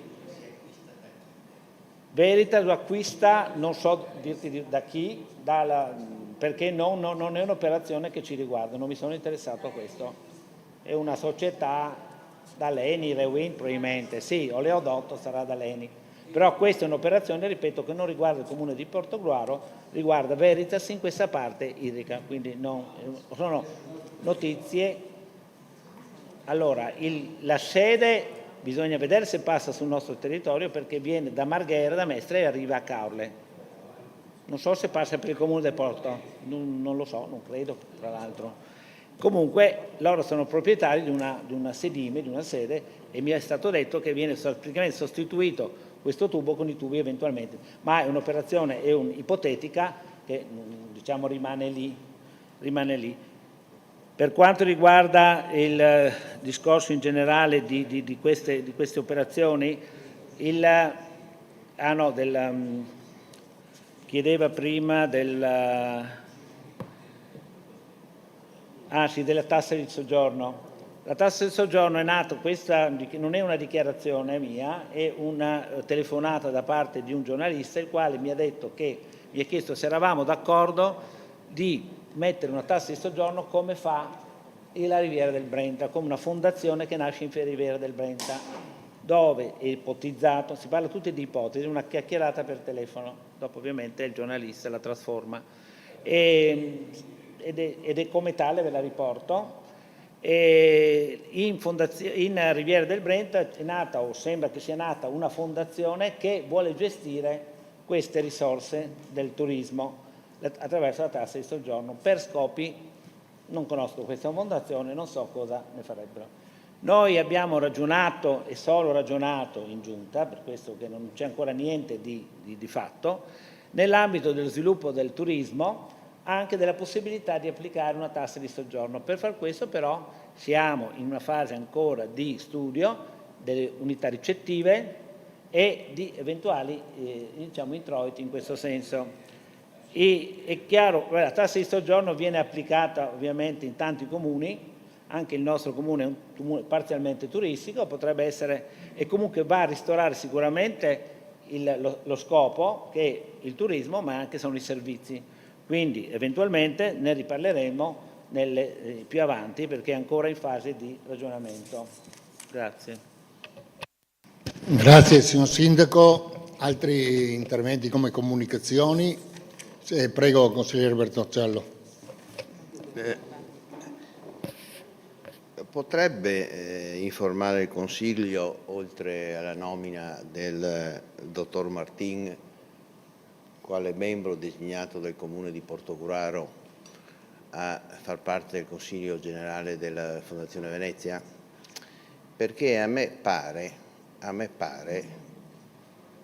che la scelta che avrebbe dovuto essere fatta fosse legata, perché nasce così all'origine, di un membro, di un cittadino, di un professionista del Comune di Portogruaro. Mi pare che il dottor Martin non abiti a Portogruaro, ma credo abiti a Mestre, se non ricordo male, o comunque Allora, Gianbruno, io non entro nel merito, Gianbruno abita a San Donà e ha sempre operato in uno studio, sempre a Portogruaro, e rappresentava per la sua attività sempre il Comune di Portogruaro. E comunque è una scelta che è stata fatta, che non è detto che sia condivisibile, non tanto sulla persona, chiarisco. Il problema vero è che quali sono le ragioni per cui questa amministrazione comunale ha ritenuto, sindaco, io immagino, allora facciamo un po' di chiarezza. Tutti noi sappiamo, l'ha detto lei riferendosi all'opera Pia Francescon, che le nomine sono di ordine fiduciario del sindaco. Del sindaco. Sì, designato, va bene, designato, va bene. Poi lo nomina, se torniamo alla fondazione, lo nomina alla fondazione. Il termine esatto è designazione, perché la Fondazione Venezia accoglie l'indicazione da parte del Comune di Portogruaro sulla base delle referenze che la persona indicata ha. Su questo non mi pare ci siano dubbi.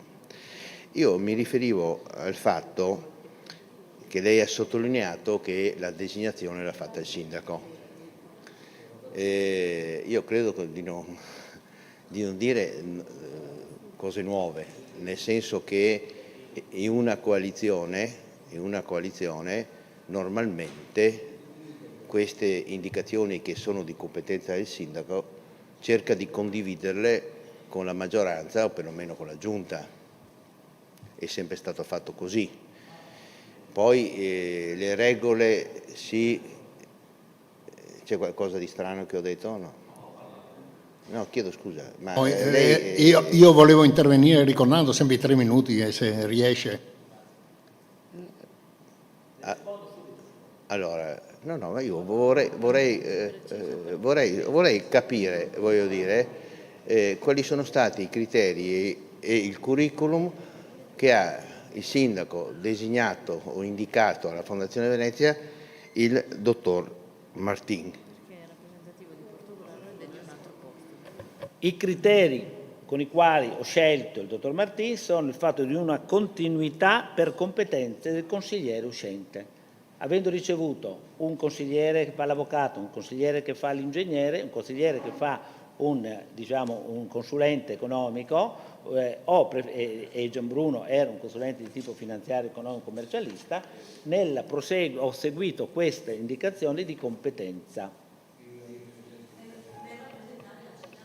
Certo, perché io ho ricevuto il dottor Martin e al quale, a proposito di fiducia, di atto di fiducia, l'ho designato e gli ho detto che questo tipo di designazione lo lega alla nostra città in modo particolare, nel senso di una rendicontazione, di una relazione, di una audizione, se questo sarà necessario. Non ho mai visto il dottor Gianbruno venire a razionare, comunque lo possiamo venire a fare razionare anche il dottor Martin.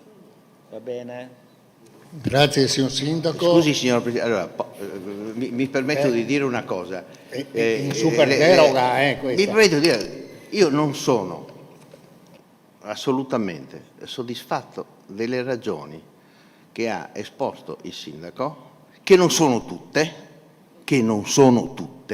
lo sottolineo, bene, che della motivazione con cui il sindaco ha nominato una persona che non è di Portogruaro, e ritengo, e credo che tutti riteniamo, che Portogruaro, per il ruolo che il Comune di Portogruaro deve svolgere in Fondazione Venezia, c'erano persone, personalità che hanno tutte le caratteristiche per sostenere all'interno della Fondazione stessa il ruolo di Portogruaro, che non è un caso che solo il Comune di Portogruaro nomina un membro nel Consiglio Generale della Fondazione, perché questa scelta, per la verità originariamente era Consiglio di Amministrazione, non Consiglio Generale, nasce da tutta la vicenda della Santo Stefano.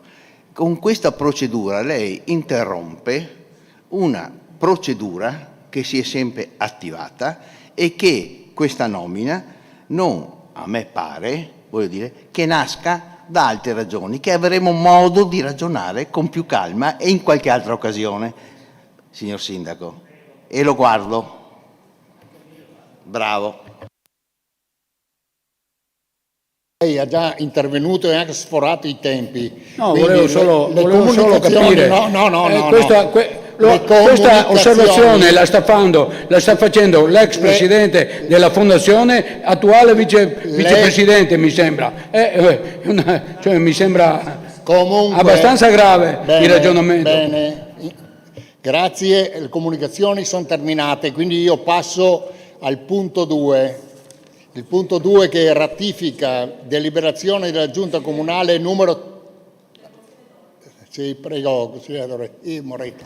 Grazie Presidente, ho atteso il termine delle comunicazioni per una mozione d'ordine. Io le chiedo, signor Sindaco, se in futuro riaccadrà che un giornale riporta in maniera sbagliata o interpreta in maniera diversa le sue dichiarazioni, io le chiedo personalmente, a tutela anche di tutta l'amministrazione comunale e dell'ente, che lei proceda a fare una rettifica rispetto a quell'articolo. Cioè, se in un articolo stampa dicono che lei è pronta a introdurre la tassa di soggiorno e così non è, come lei ci ha detto questa sera, io le chiedo davvero in futuro di mandare un comunicato, una richiesta di rettifica, perché questo chiarisce le situazioni e dà anche la possibilità ai cittadini di avere le informazioni corrette. Ovviamente queste informazioni le passi anche ai suoi assessori, che invece ci dicono che non siamo aggiornati sulle cose, dando a pensare che quindi invece il vostro percorso verso la tassa di soggiorno sia ben che avviato. Quindi magari in futuro, a tutela di tutti, se viene detto qualcosa che lei non ha mai dichiarato, lo corregga, perché così almeno siamo tutti correttamente informati. E un'altra cosa, Presidente, velocissimamente.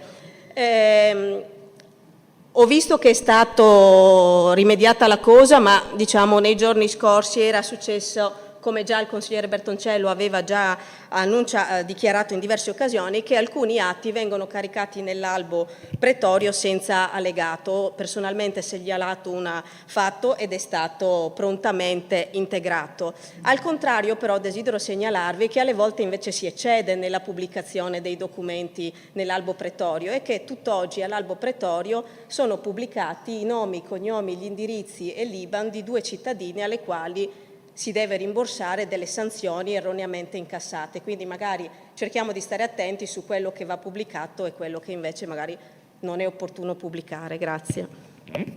Grazie a lei, consigliera Moretto. Quindi a questo punto passo al punto 2. Ratifica deliberazione della Giunta Comunale numero 102 del 10/6/2025, variazione di bilancio ai sensi dell'articolo 175 quarto comma del TUEL 267/2000. L'argomento è stato trattato nella riunione della terza commissione del 26 giugno 2025. Passo la parola al Presidente della terza commissione, Guido Giuseppin, che illustra l'argomento. Grazie. Grazie Presidente. Come da lei ricordato, l'argomento è stato trattato nella terza commissione. Si tratta di una ratifica di una deliberazione di giunta comunale ai sensi dell'articolo 42.175,4 del TUEL, quindi del decreto legislativo numero 267 del 2000, che consente alla Giunta di Comunale di deliberare in via d'urgenza atti che riguardano le variazioni di bilancio che verranno poi sottoposte entro 60 giorni a ratifica del Consiglio. Nel caso di specie si parte dalla premessa che il Comune di Portogruaro ha interesse a realizzare una serie di eventi e di iniziative di carattere culturale per la valorizzazione della figura del pittore e dell'artista e del compositore futurista Luigi Russolo, che appunto ha avuto, come tutti sappiamo, i suoi natali qui a partire dal 1885. Nell'ambito di un programma di cooperazione trasfrontaliera Interreg Italia-Slovenia è stato presentato, approvato e finanziato un progetto B-Roots tra fiumi e lagune e percorsi artistici, di budget totale 1.095.000 euro, di cui 186.000 di questo 1.095.000 euro di pertinenza del partner Vegal. Vegal ha quindi, in seguito all'interessamento del Comune di Portogruaro, ha stipulato una convenzione con il Comune che prevede appunto la messa a disposizione di un budget di 30.000 euro per il finanziamento da parte del Comune di attività realizzate appunto alla valorizzazione del Russolo. Da qui l'urgenza, quindi il carattere d'urgenza della presente delibera, in quanto è necessario consentire, dare la possibilità all'Ufficio Cultura di avviare tempestivamente le attività che devono essere realizzate entro il 30 settembre. La presente delibera, corredata dai pareri di regolarità tecnica, contabile e copertura finanziaria e anche dal parere dei revisori dei conti, non presenta variazioni nell'equilibrio generale di cassa. Grazie. Grazie Presidente Giuseppin. Ci sono interventi in merito? Prego, consigliere Camillo. Sì, solo un piccolo intervento. Col collega Giuseppin ero in commissione l'altro giorno, avevo chiesto come da verbale che mi fosse spedito la convenzione tra il Comune e Vegal, è arrivato alle 18 di stasera, per cui se possibile le prossime volte che ci sia più solerzia nello spedire i documenti. Ecco, grazie. Grazie consigliere Camillo. Altri interventi, prego. Consigliere Bertoncello, Presidente. prego. Consigliere Niente, Bertoncello. no, non è un intervento il mio. Siccome ho ricevuto una telefonata e devo assentarmi da questo Consiglio Comunale, saluto tutti, chiedo scusa a chi sta seguendo da casa, chiedo scusa a tutti i consiglieri che non posso rimanere, chiedo scusa ai consiglieri che pensano che stiamo qui facendo per perdere tempo, ma questo è il Consiglio Comunale e questo è il posto dove si discute. Non facciamo mai, ma poi mai, perdere tempo a nessuno. Grazie. Consigliere Geronazzo, prego, altri interventi in merito? Consigliere Bertoncello. No, volevo Come no? solo brevemente dire in Consiglio quello che avevo evidenziato in Commissione consigliare, che ricevendo questi contributi da parte degli enti sovraordinati, con le uscite sono stati tolti 30.000 euro per le spese della gestione del teatro. L'avevo evidenziato in Commissione, lo evidenzio anche qua, perché è chiaro che se mi auguro che tra le spese previste in fase di bilancio e quelle che si pensano di sostenere in fase finale, siano giustificati questi meno 30.000 euro. Non vorrei da qui a un po' di tempo che questi 30.000 euro ritornino nel capitolo di origine. Bene, grazie consigliere Bertoncello. Intervento l'assessore Gerfera, prego.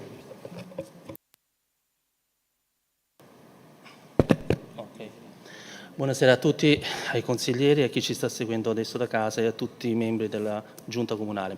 Allora, si tratta di un'anticipazione in questo caso, il Comune di Portogruaro ha fatto questa convenzione con il Vegal per 30.000 euro, il CDA del Vega ha approvato quindi questo passaggio di mettere a disposizione del Comune di Portogruaro 30.000 euro per le attività del Russolo. È chiaro naturalmente che nel momento in cui si va ad inserire un'anticipazione, una nuova spesa in bilancio, si deve avere naturalmente la copertura di cassa, altrimenti non si può procedere. Trattasi di un'anticipazione, in questo momento abbiamo preso la cassa dal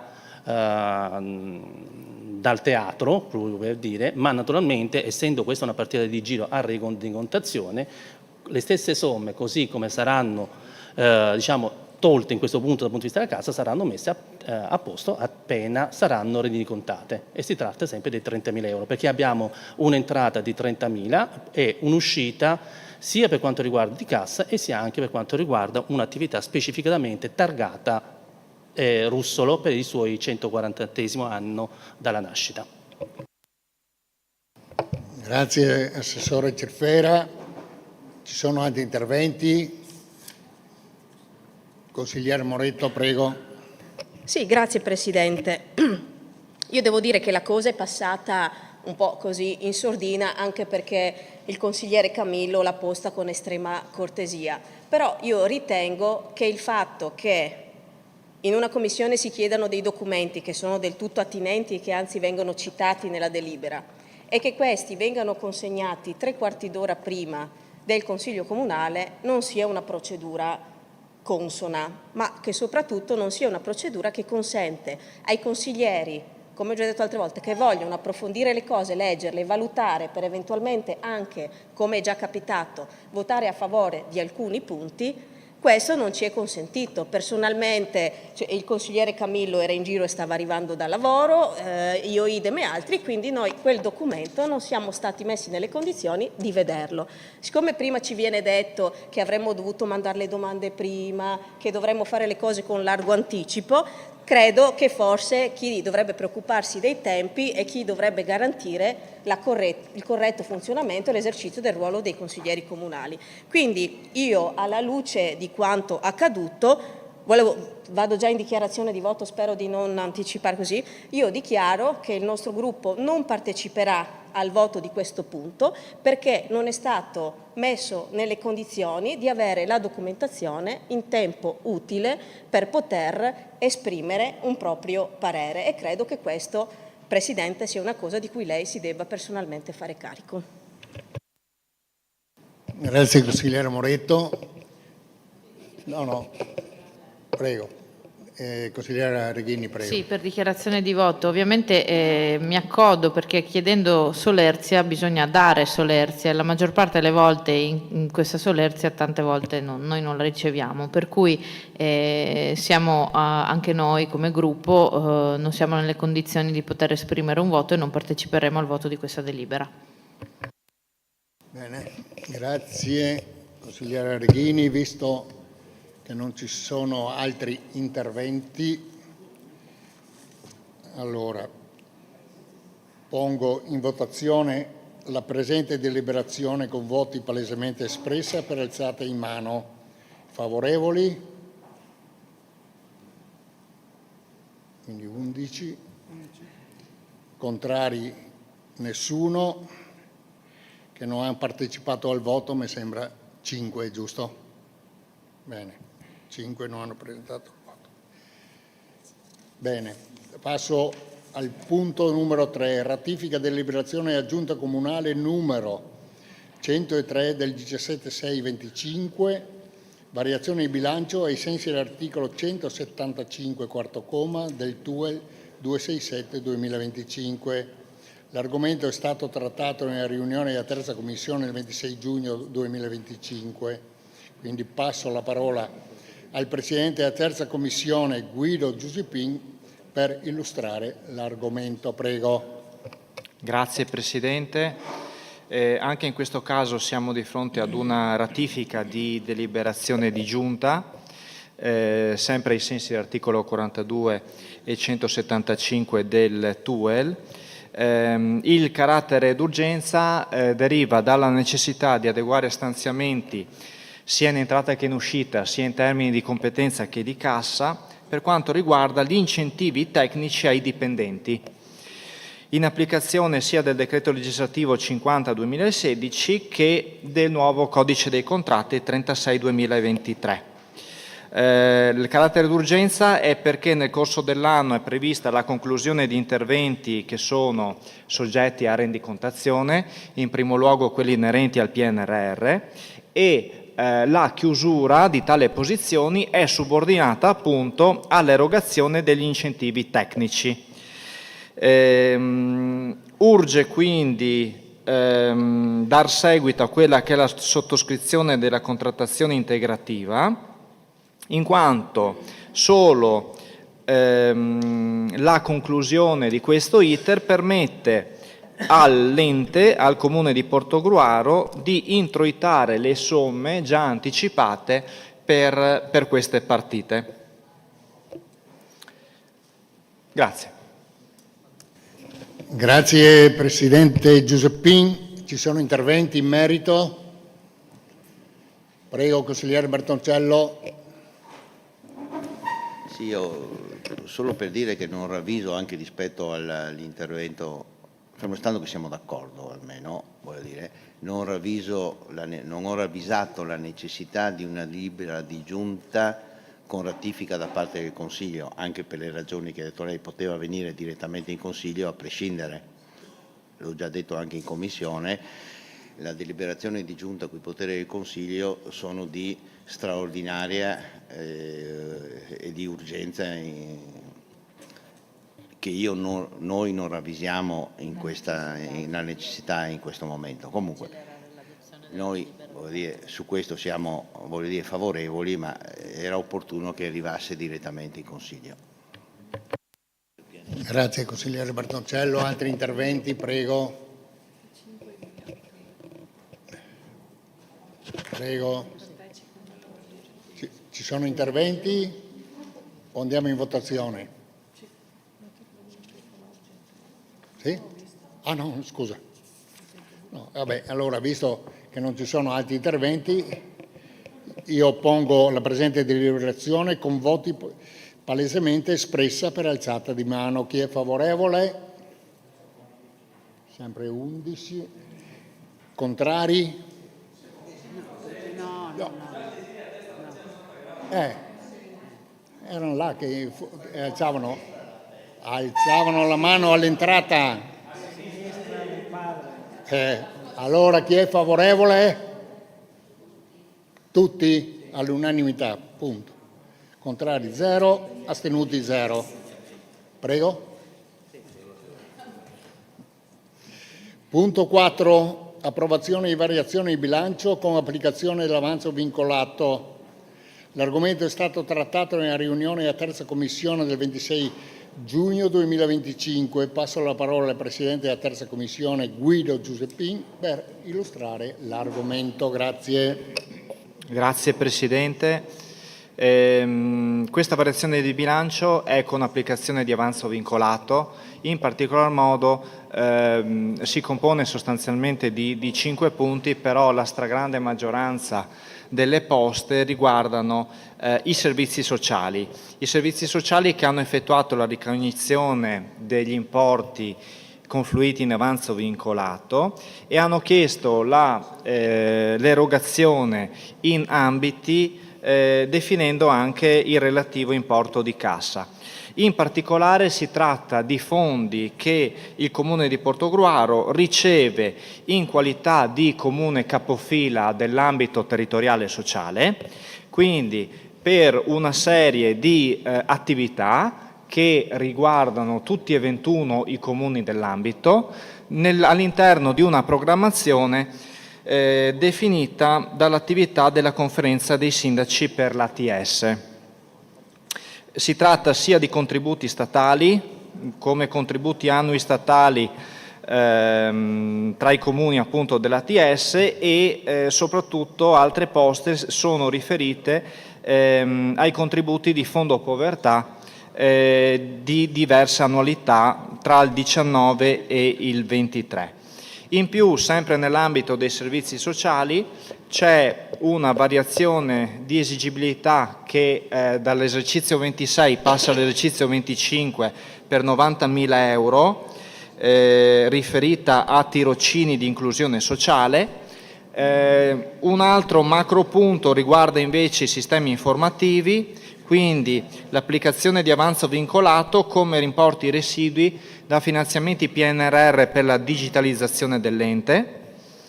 Un terzo punto importante riguarda il servizio lavori pubblici per applicazione vincolato di circa 18.000 euro derivanti da maggiori costi per l'intervento di riqualificazione della caserma dei Carabinieri, dovuto all'incremento dei costi di realizzazione, importo che è stato erogato dal Ministero delle Infrastrutture nel 2024, e poi un altro punto dell'Ufficio Ragioneria per il rimborso di contributo statale non utilizzato del Fondo Incremento Indennità dei Sindaci e Amministratori.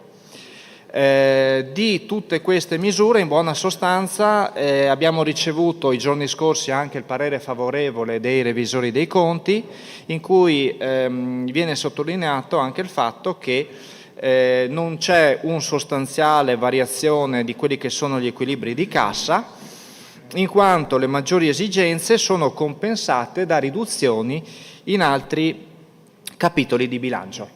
Grazie. Grazie Presidente Giuseppin. Ci sono interventi in merito? Prego, consigliera Moretto. Grazie Presidente. Intervengo su un aspetto molto di dettaglio della delibera, che ovviamente è molto variegata e riguarda tanti aspetti diversi, perché appunto l'avanzo è applicato in ambiti molto diversificati, e mi riferisco in particolare alla restituzione dei fondi per i centri estivi che non sono stati usufruiti. La questione è stata posta in commissione e mi pare, non ero presente, quindi devo dire che il video non sono riuscita a vederlo perché saltava sempre l'audio, ma mi sono fatta riferire dicendo che è una cosa che è già capitata e che diciamo non è una novità la restituzione di questi fondi. Io però forse per una sensibilità personale vorrei capirne un pochino di più, nel senso che vorrei capire se questo eccesso di fondi ricevuti è legato al fatto che molte famiglie non sanno dell'esistenza di questo contributo fino a di 40 euro a settimana, ovviamente in base all'ISEE, o se invece nel nostro territorio comunale non vi siano abbastanza centri estivi che hanno i requisiti per poter garantire questo tipo di contributo alle famiglie. È una cosa che secondo me va approfondita perché credo che tutti noi sappiamo quanto la gestione dell'estate, della chiusura delle scuole per le famiglie sia una gestione molto difficoltosa e spesso anche molto costosa. Ci sono indagini e ricerche, sono emerse qualche giorno fa anche sul Sole 24 Ore, su altri giornali, che le famiglie spendono migliaia, arrivano a spendere anche oltre 1.000 euro per il pagamento dei centri estivi dei figli, soprattutto se ne hanno più di uno, durante il periodo estivo. Quindi credo che soprattutto per le famiglie meno abbienti la possibilità di vedersi stornare 40 euro a settimana sul centro estivo sia un qualcosa che possa fare ben comodo, insomma, alle famiglie. Quindi io volevo sapere se era stato fatto un approfondimento di questo tipo per capire se era la scarsa conoscenza delle famiglie rispetto alla misura, o se l'esistenza di pochi centri che hanno i requisiti, o quali siano i motivi, quindi se è stata approfondita questa scarso utilizzo dei fondi. Grazie. Grazie consigliera Moretto. Altri interventi? Prego. Un attimo d'attenzione. Bertoncello, Favaro, grazie. Ecco, un attimo, niente, vabbè. io chiedo comunque, ci sono interventi? Se non ci sono interventi pongo in votazione, punto. Prego. Sì, ho capito. Io posso rispondere io in Prego, maniera... Io prego. so, allora, questo lo gestisce il servizio sociale e sicuramente da anni io so che anni fa i servizi sociali gestivano direttamente alcuni centri estivi per una serie di valutazioni e sia economiche ma anche di territorio. Si è preferito, almeno al mio tempo, ma credo ho fatto un ragionamento anche col dottor Maceria, si è preferito diciamo, lasciare la gestione al territorio, quindi il Comune aiuta eventualmente i centri estivi che lo chiedono e quindi per esempio il GRES della parrocchia, delle varie parrocchie chiedono il contributo direttamente eventualmente al Comune, ma il Comune non ha, diciamo, ha dismesso questa pratica di organizzare un po' anche per la riduzione dei bambini. Mi ricordo che proprio per un fatto di numeri gli ultimi centri estivi organizzati dal Comune erano poco partecipati, quindi lo sforzo non era adeguato, quindi si è preferito lasciare l'organizzazione di certi estivi alle parrocchie sostanzialmente o altri centri di questo tipo. La riduzione, la mancanza insomma di questo non saprei dirle nel preciso ma sostanzialmente legata a questa come capita spesso poi nella gestione dei servizi del Comune di esternalizzare, di lasciare insomma soprattutto chi lavora bene, come per esempio la parrocchia del Duomo, ma anche altre parrocchie soprattutto fanno un'ottima attività. Mi pare che non abbiamo rilevato, questo sono sicuro, richieste particolari di contributi. Volevo invece volevo intervenire su un argomento indirettamente collegato a questo, e cioè sulla gestione dell'ambito territoriale e sulla gestione di fondi. Questi sono fondi vincolati di pertinenza dello Stato, del Fondo Povertà, che sono gestiti dal Comune di Portogruaro come Comune capofila e per il quale dobbiamo farci carico ed onore e gloria, dobbiamo lavorare con questi, anche con questo tipo di attività economica di bilancio. L'ambito territoriale ha in essere un cronoprogramma, ci sono diversi gruppi di lavoro. Attualmente siamo nella fase, come dicevo l'altra volta, ho avuto modo di dire, che abbiamo decretato con delibera di giunta, tutti i consigli comunali hanno decretato, hanno fatto proprio il protocollo di intesa di tutti i comuni. In questo protocollo di intesa è presente il cronoprogramma per la costituzione di questo ente. Una serie, si è stato stabilito anche che questo, in base a una serie di valutazioni tecniche, qui ci siamo affidati ai tecnici, e anche di tipo regionale, che si parla di assemblea di azienda speciale consortile come ente non economico. Questo preserva, almeno ripeto, quanto mi viene detto dai tecnici, il contratto del dipendente pubblico. I dipendenti pubblici che andranno a lavorare nell'ambito manterranno il loro tipo di contratto. E si sta lavorando adesso su un grande capitolo che è il gruppo cosiddetto deleghe, cioè i soldi che i comuni danno all'azienda sanitaria per una serie di attività che sono state delegate nel tempo all'azienda sanitaria. Questo gruppo deleghe, un gruppo particolarmente importante che riguarda sempre le attività di tutti i comuni, all'interno ci sono tutti i comuni, almeno una parte dei comuni, soprattutto i dirigenti dei 3 comuni principali sicuramente, ma anche degli altri comuni. Sono circa 6 milioni e mezzo circa di euro che i comuni danno all'azienda. All'interno di questi denari c'è un doppio aspetto, c'è l'aspetto del contenuto, cioè di ciò che verrà ripreso di competenza sotto l'ambito l'ala dell'ambito, e ciò che invece verrà mantenuto in azienda. Questo processo è un processo da tutti definito che deve essere lento, graduale, perché stiamo parlando di situazioni molto delicate, di disabilità, di affido minorile, tutta una serie di cose che ovviamente l'azienda ha ha costruito negli anni, quindi ha competenze, e quindi non si può dire che dalla mattina alla sera trasportiamo tutte queste competenze nell'ambito. Stiamo costruendo questo ente per dovere di legge, una legge nazionale che poi è stata declinata a livello regionale nell'aprile 2024, e stiamo ora valutando appunto quali possono essere in questo gruppo deleghe le competenze da trasportare, in primis quelle più semplici forse e quelle un po' più delicate che verranno lasciate nel tempo all'azienda. Quindi, come capite, le competenze sono tante e questo è un processo abbastanza complesso e lento. All'interno c'era un altro problema che voglio sicuramente porre all'attenzione, che è il problema del finanziamento dell'ente. L'ente teoricamente come si può finanziare un nuovo ente? Allora, una parte di denaro sicuramente verrà da questi denari qui. Ricordo che il dirigente, da questi denari, all'interno di questi 6 milioni noi troveremo sicuramente le risorse finanziarie, per esempio per il direttore. Sappiamo che il direttore dei servizi sociali dell'azienda per il 50% viene pagato dai comuni, e per il direttore per i servizi alla persona il 100% ha questi denari. È chiaro che non è dalla mattina alla sera, però queste competenze, una volta che verranno trasferite in ambito, dovranno anche vedere la corrispondenza economica di un direttore che si occupa di questi aspetti.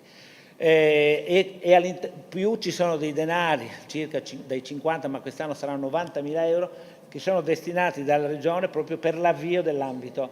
Sono denari a rendicontazione, verranno erogati a novembre/dicembre, però su spese già fatte, quindi su spese, in particolare penso alla sede, penso a tutta anche l'organizzazione, alla mobile, alla strumentazione, ai nuovi strumenti informatici, e siamo nella fase in cui questo passaggio sta avvenendo. Alla fine però l'obiettivo è quello di creare un ente nuovo, che avrà sede a Portogruaro, che però sarà suddiviso in 3 subambiti, proprio perché per mantenere la prossimità dei servizi.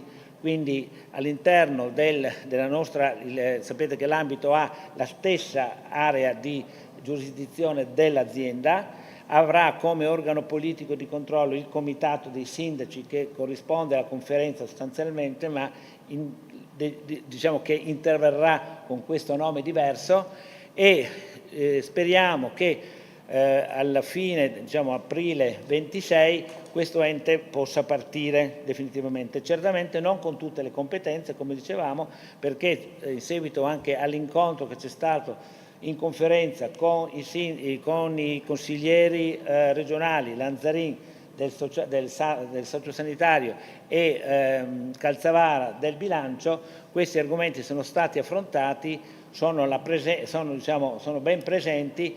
Ci sono 21 ambiti nel Veneto che devono partire, quindi c'è anche l'ANCI che sta lavorando su questo. L'ANCI aiuta un po' i comuni a questa osmosi, questo trasferimento di competenze e di esperienze, soprattutto in modo tale che tutti gli ambiti possano formarsi in maniera abbastanza omogenea. A parte che c'è una legge, lo Stato ha decretato nel vicino Friuli, gli ambiti sono attivi già da molto tempo, e lo scopo di questo è che i servizi sociali siano a maggior ragione a carico dei comuni, perché il comune è l'ente che è più vicino ai bisogni sociali dei cittadini. Quindi questa è la ratio della legge. Non è uno sforzo da poco creare questo nuovo ente, ma con la collaborazione di tutti i comuni, sottolineo di tutti i comuni, questo iter è a buon livello. Ringrazio anche il nostro segretario comunale perché fa parte di questo gruppo e apporta le conoscenze giuridiche per questo iter.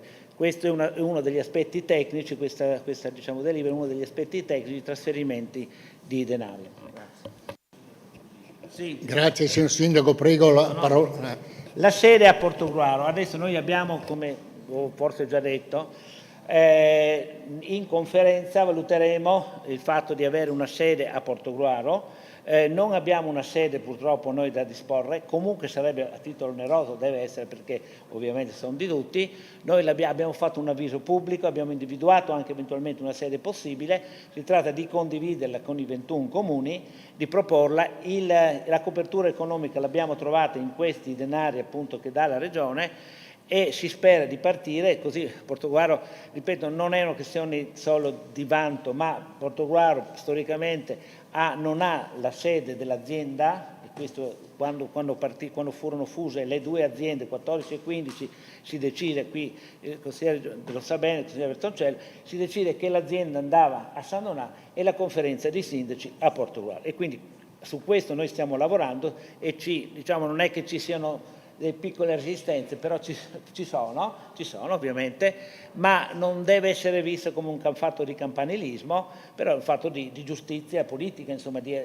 Certamente l'azienda il territorio è molto vasto, per questo si è pensato ai subambiti, ovviamente come strumenti ed enti di prossimità. La sede diventerebbe una sede operativa abbastanza simile a quella che è la sede aziendale a San Donà per quanto riguarda la sanità. Sappiamo che la nostra sanità si divide in 3 ospedali, per esempio, e 3 ospedali lavorano sul territorio specifico, così i subambiti lavoreranno nel territorio specifico. La sede di Portogruaro sarà, la regia sarà il coordinatore di questo aspetto. Gli assistenti sociali, mettendo ovviamente a regime in un'economia di scala, non ci sarà più l'uno fratto o mezzo assistente, ma ovviamente in un'economia comune ci sarà un tot assistenti sociali che ovviamente si divideranno nei vari comuni, poi insieme si faranno delle cose che possono essere fatte assieme, tipo il SAD, le gare anche importanti saranno economizzate, perché ogni comune prima doveva star lì a fare una gara addirittura europea, in questo caso le gare più importanti saranno svolte dalla sede dell'ambito. Grazie. Grazie signor Sindaco. Altri interventi? Prego, consigliere Moretto. Grazie Presidente, io volevo ritornare un attimo sui centri estivi, però mi consento una battuta visto che il Sindaco ha fatto questo approfondimento sugli ATS. Il mio è un auspicio, siccome già dai tempi del termine del commissariamento del Comune, ma si è sempre in qualche modo dato per acquisito il fatto che Portogruaro mantenesse la sede dell'ATS, io mi auguro che questo, che dovrebbe essere sì frutto di una storia come lei ha raccontato, ma anche frutto di un accordo politico tra le amministrazioni del territorio, specie se magari hanno anche delle affinità partitiche, e io mi auguro che quindi quello che noi abbiamo quasi tutti dato per acquisito sia davvero così, perché poi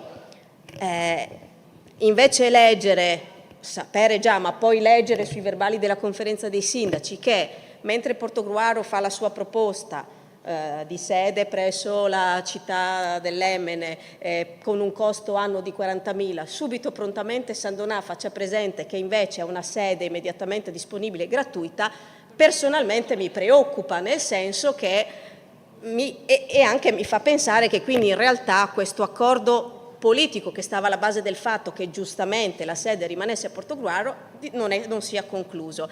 Siccome sulla carta, mettiamola così, San Donà c'ha il gioco facile, perché nel momento in cui dice ce l'ho gratis, sulla carta la partita sarebbe 1-0 e chiuso per loro. Faccio un paragone calcistico che non è roba mia di solito, ma quindi è ovvio che in una situazione come questa deve entrare in gioco la politica e far prevalere valutazioni che non sono prettamente quelle economiche, quindi ci affidiamo anche al suo lavoro di tessitura politica affinché Portogruaro mantenga la sede, non perda l'opportunità di avere la sede degli ATS. Quindi questa è una battuta di auspicio e di invito a mantenere questo impegno. Torno invece sui centri estivi perché temo che forse abbiamo parlato di cose diverse e vorrei avere anche conferma. Noi qui restituiamo dei fondi statali che sono arrivati al Comune per l'erogazione di benefici relativi ai centri estivi e da come ho capito io, anche approfondendo le cose, dovrebbero essere quei, come dicevo prima, 40 euro che il Comune dà alle famiglie, quindi i destinatari dei benefici non sono i centri estivi ma le famiglie, veicolati attraverso dei centri estivi che hanno determinati requisiti e sulla base dei requisiti anche del minore che partecipa all'attività estiva. E quindi torno alla mia domanda, cioè mi chiedo, due sono le cose: o non sono informate le famiglie che devono accedere, e devo dirvi che stavamo ricontrollando anche ora nel sito del Comune, non troviamo traccia di questa cosa, quando a mio parere invece dovrebbe essere pubblicizzata anche nelle scuole, con delle circolari nelle scuole, perché è un'opportunità che credo farebbe comodo a molte famiglie. Oppure non sono informati i centri estivi, perché per esempio vedo alcuni centri estivi che lo pubblicizzano, faccio l'esempio la piscina, che nel suo sito o quando promuove il centro estivo scrive espressamente: guardate che se avete un ISEE inferiore ai 20 euro vi viene stornato 40 euro a settimana. E se nel comune di Portogruaro ci sono diversi centri estivi che non hanno i requisiti per poter garantire questo vantaggio, io credo che potrebbe essere una buona idea, e quindi faccio una proposta per il prossimo anno, che il Comune si attivi riunendo gli organizzatori dei centri estivi e verificando se e quali requisiti mancano, o se in qualche modo si possono aiutare questi centri estivi, da un lato per ottenere i requisiti per garantire il beneficio e dall'altro per informare le famiglie. Cioè, lo dico perché a me dispiace restituire 16.000 euro, possono sembrare pochi, ma se contate 40 euro a settimana sarebbero diversi i bambini che avrebbero potuto fare magari quella settimana in più di centro estivo, evitando altri tipi di spese o ferie dei genitori o i nonni, eccetera. Quindi per me è un tema molto importante sul quale, individuando la causa, il Comune potrebbe intervenire o informando meglio le famiglie o coinvolgendo i centri estivi. Questo era lo scopo di questa discussione e di una proposta positiva volta ad andare incontro a quelli che sono problemi veri, seri e concreti di tutte le famiglie con figli che vanno a scuola. Grazie consigliera Moretto, prego signor Sindaco. Sempre parlando in termini generali, adesso nel dettaglio sinceramente non vorrei che fossero fondi statali, appunto, quindi fondi per progetti nazionali. Il discorso in generale della famiglia e dell'accoglienza, per esempio anche dei figli, è oggetto di attenzione anche del mio assessorato, una votazione insieme ai assistenti sociali, cioè di cosa si mantiene nel Comune. L'attenzione verso i giovani in particolare, quindi la famiglia, le politiche giovanili, queste sono è una competenza che è sub iudice. Perché è soggetta appunto a fondi statali, sicuramente, ma anche a fondi regionali, e nello stesso tempo a regia di ambito. Noi a Portogruaro abbiamo una tradizione invece piuttosto spiccata di un'attività comunale e abbastanza, diciamo, di mandamento. Questa attività legata alle pratiche, alle buone pratiche, alle esperienze di alcuni assistenti sociali nello specifico, è stata implementata in particolare da fondi regionali per l'alleanza, parlo dell'Alleanza per la Famiglia, all'interno della quale ci sono diverse iniziative, tra cui anche i centri estivi. Sarebbe nostra intenzione però in questa grande difficoltà di ristrutturazione quella di mantenere le politiche giovanili, diciamo, nell'ambito comunale. È una di quelle competenze che vorremmo trattenere affinché, diciamo, competenze già ottenute, già avute, già presenti nel territorio, implementassero questa attività qua. Perché diciamo, ogni territorio ha la sua esperienza e quindi si potranno sicuramente, io ricordo che l'Alleanza per la Famiglia ha avuto come diciamo, fondi 120.000 euro di fondo che il Comune di Portogruaro gestirà per il nostro territorio proprio a beneficio delle famiglie e dei giovani. Le attività sono state illustrate in un paio di conferenze che abbiamo avuto proprio in questo diciamo, sala comunale, e su questa strada vorremmo proseguire, a prescindere dai singoli diciamo, benefici economici, perché più che il denaro in sé è il progetto che ci interessa, un progetto di vicinanza alle famiglie del portoguarese e del tutto il territorio, con uno scopo, con una filosofia di educazione e anche di rinforzo verso la famiglia, che sappiamo essere uno dei problemi della nostra società. quindi famiglie diverse, famiglie deboli, famiglie fragili, bambini, appunto anche l'asilo nido è una di queste progettualità. È un argomento molto vasto, molto importante, ripeto, dove i denari contano, ma contano anche le idee, contano le progettualità. E io spero che nei prossimi mesi di avere, diciamo, un confronto, di proseguire su questa strada, perché no, di avere un confronto con tutte le forze politiche. Grazie. Grazie signor Sindaco. Altri interventi non ci sono. Prego. Assessore Cirfera, scusi, prego. Solo per una semplice informazione di carattere tecnico per quanto riguarda i centri estivi. Allora, non è che non sono stati impegnati totalmente, perché stiamo parlando di circa 29.000 euro di fondi assegnati, e di questi 29.000 euro, la quota 16.000 stiamo dicendo quelle che sono stati restituiti, mentre quasi 13.000 euro sono stati i contributi dati, quindi concessi alle famiglie. L'unica informazione invece di più che posso dire è che questi fondi sono stati chiesti nel 2024, parliamo nel mese di maggio, purtroppo sono poi arrivati all'interno dell'amministrazione comunale, quindi assegnati materialmente, quindi nel mese di ottobre del 2024, quindi di conseguenza anche questo è un elemento che do come informazione sul fatto di come poi vi sia stata quindi la poca, forse anche capacità di assegnazione di questi fondi stessi. Sono informazioni che mi arrivano dall'ambito del sociale e che giustamente dal proprio dirigente, quindi io vi porto a conoscenza. Grazie Assessore. Chiedo se ci sono altri interventi. Se non ci sono altri interventi, io pongo in votazione la presente deliberazione con voti palesemente espressi per alzata di mano. Chi è favorevole? 11. Chi è contrario? Nessuno. Chi si astiene? 5. 5, 11 e 0. Quindi pongo in votazione l'immediata eseguibilità. Chi è favorevole? Sempre 11. Contrari? Nessuno. Astenuti? 5, vero consigliere Moretto? Sì, 5. Bene. No, sì. Bene. Passiamo al punto successivo, punto 5. Gestione in forma associata al servizio di ricovero, custodia e mantenimento dei cani randagi presso il rifugio del cane a Ponzano Veneto. Rinnovo convenzione col Comune di Ponzano. L'argomento è stato trattato nella riunione della prima commissione il 23 giugno 2025, quindi passo la parola al Presidente della prima commissione, Leonardo Barbisan, che illustra l'argomento. Prego. Grazie Presidente. Come diceva lei poc'anzi, è stata vista in prima commissione una convenzione con il rifugio del cane di Ponzano Veneto, che è da anni un punto di riferimento a livello interprovinciale. I comuni che aderiscono sono 75,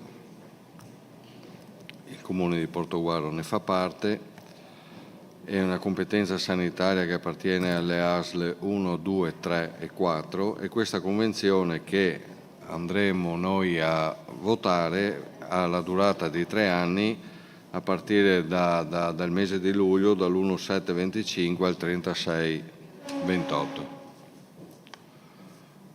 Grazie Presidente.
L'argomento è stato trattato nella riunione della quarta commissione del 25 giugno 2025. Passo la parola al Presidente della quarta commissione, Florio Favaro, per illustrare l'argomento. Grazie. Grazie Presidente. Consigliere Reghini. Scusi Presidente Favero e Presidente, comunicazione di servizio che sto lasciando il Consiglio, mi scuso anch'io, causa di forza maggiore ovviamente, e lascio in capo al capogruppo, al consigliere Bertoncello, il ruolo di capogruppo. Buona continuazione a tutti, grazie. Prego Presidente Florio Favaro. Grazie Presidente. La delibera verte sull'approvazione della deroga ai sensi dell'articolo 14 per la realizzazione della scala di sicurezza esterna sull'immobile di proprietà dell'azienda ASL 4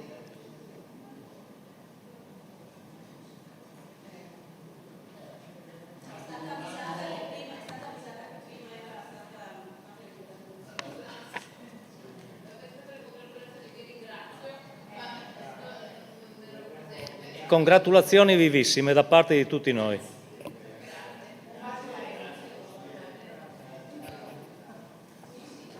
Poco sensibile.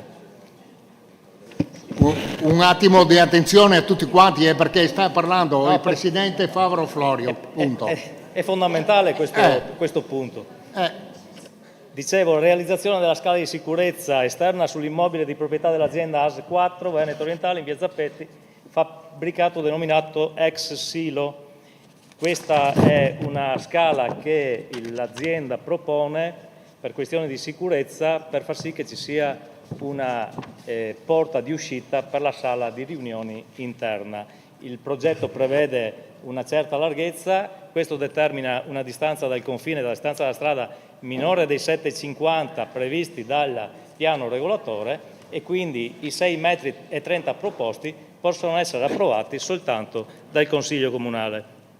A questo punto un consigliere ha avuto dei dubbi sul futuro di tutto l'ex silo, e a questo punto abbiamo garantito tramite una lettera che il dirigente ha fatto, che qui leggo: cortese direttore, con riferimento alla realizzazione degli interventi per la messa a norma ed adeguamento antincendio dell'immobile ex silo in via Zappetti, il Presidente della quarta commissione di Portogruaro mi chiede di sottoporle il quesito che segue, emerso in sede di valutazione dell'istanza di deroga della distanza della strada della scala in oggetto. La Commissione chiede se l'azienda sanitaria abbia in programma di modificare la distanza d'uso oppure intenda procedere con l'esecuzione di nuovi lavori sull'attuale ex silo, tali da rendere la costruenda scala in ferro non più funzionale all'edificio.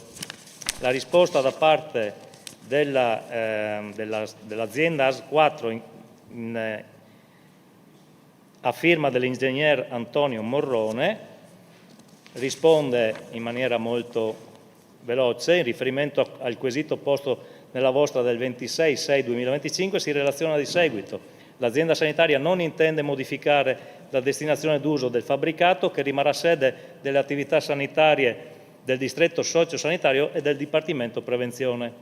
I lavori programmati, oltre a quelli relativi all'adeguamento della normativa antincendio e consistenti nell'estensione dell'impianto di rilevazione incendi, dell'impianto di spegnimenti a idranti e dell'inserimento della nuova scala esterna a servizio dell'aula riunioni de Salvia, riguardano il rifacimento dell'impianto termomeccanico e la sostituzione dei serramenti esterni. Non è quindi prevista la ristrutturazione integrale dell'edificio, ma lavori riconducibili a una manutenzione straordinaria. Pertanto la nuova scala non perderà la sua funzione, ma anzi garantirà una maggiore sicurezza per gli utenti e i dipendenti, tanto quanto a noi la delibera. Grazie. Grazie Presidente Favaro. Ci sono interventi in merito? Prego, consigliere Moretto. Grazie Presidente, desidero ringraziare il Presidente Favero perché ha esattamente colto quello che era emerso in Commissione e ha prontamente dato risposta. La preoccupazione era quella, la dico in maniera molto spicciola, siccome anche se il Comune non è direttamente coinvolto e non investe risorse proprie per questo tipo di intervento di adeguamento dell'edificio, è evidente che anche i soldi dell'ULSS sono soldi di tutti, e quindi la nostra preoccupazione era che non si buttassero delle risorse in un investimento, in un intervento che poi dovesse essere rivisto. Adesso siamo stati rassicurati sul fatto che questo è un intervento definitivo, mettiamola così, che quindi è fatto e rimarrà.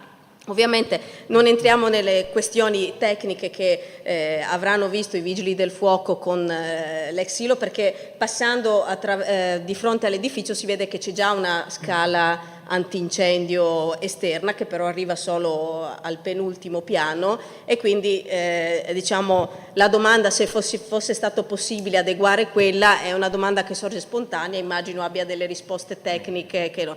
Quello che ci interessava era di non diciamo in qualche modo sprecare o buttare dei soldi. Io colgo l'occasione di questa delibera per riproporre comunque una questione che era sorta in commissione e che abbiamo avuto modo di dichiarare anche pubblicamente, e che, parlando di edifici sanitari, tutti abbiamo visto i grandi annunci che sono stati fatti dal Presidente Zaia e dall'ULSS 4 in merito ai milioni di investimenti che riguarderanno il nostro ospedale di Portogruaro.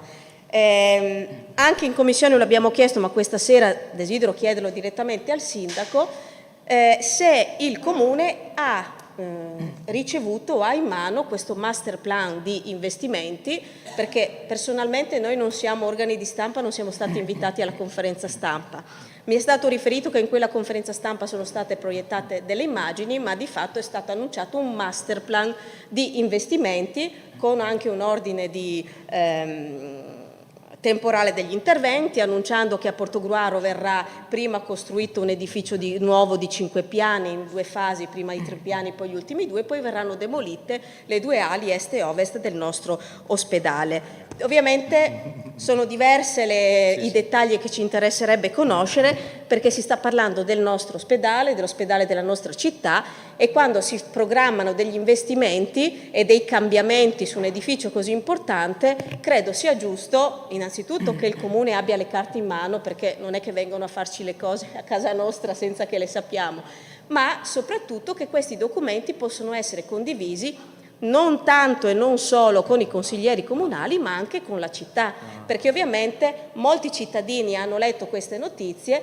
e devo dirle che la principale domanda che tutti si fanno è: bene che si investa nella nostra città, ma questi interventi che sono di carattere edilizio, che quindi riguardano l'immobile dell'ospedale, quali effetti diretti avranno nel miglioramento dei servizi? Perché noi tutti oggi sappiamo quanto sono lunghe le liste di attesa, quelle che si fa finta di accorciare quando invece semplicemente si chiudono. Tutti sappiamo qual è lo stato purtroppo in cui lavora il nostro pronto soccorso, credo che abbiamo avuto tutti esperienze, quindi quello che ci chiediamo è in quale modo questi investimenti miglioreranno i servizi sanitari e ospedalieri della nostra città. Quindi io credo che l'occasione di parlare di interventi edilizi ci dia anche l'opportunità di ricordarle e richiederle qui ufficialmente che il master plan degli investimenti che riguarda il nostro ospedale di Portogruaro sia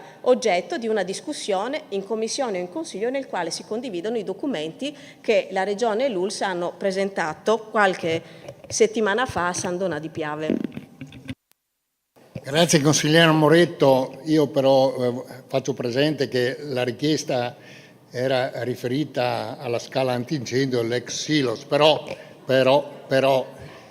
con l'argomento ho visto la disponibilità del signor Sindaco di darle una risposta anche in merito a ciò, quindi io do subito la parola al Sindaco.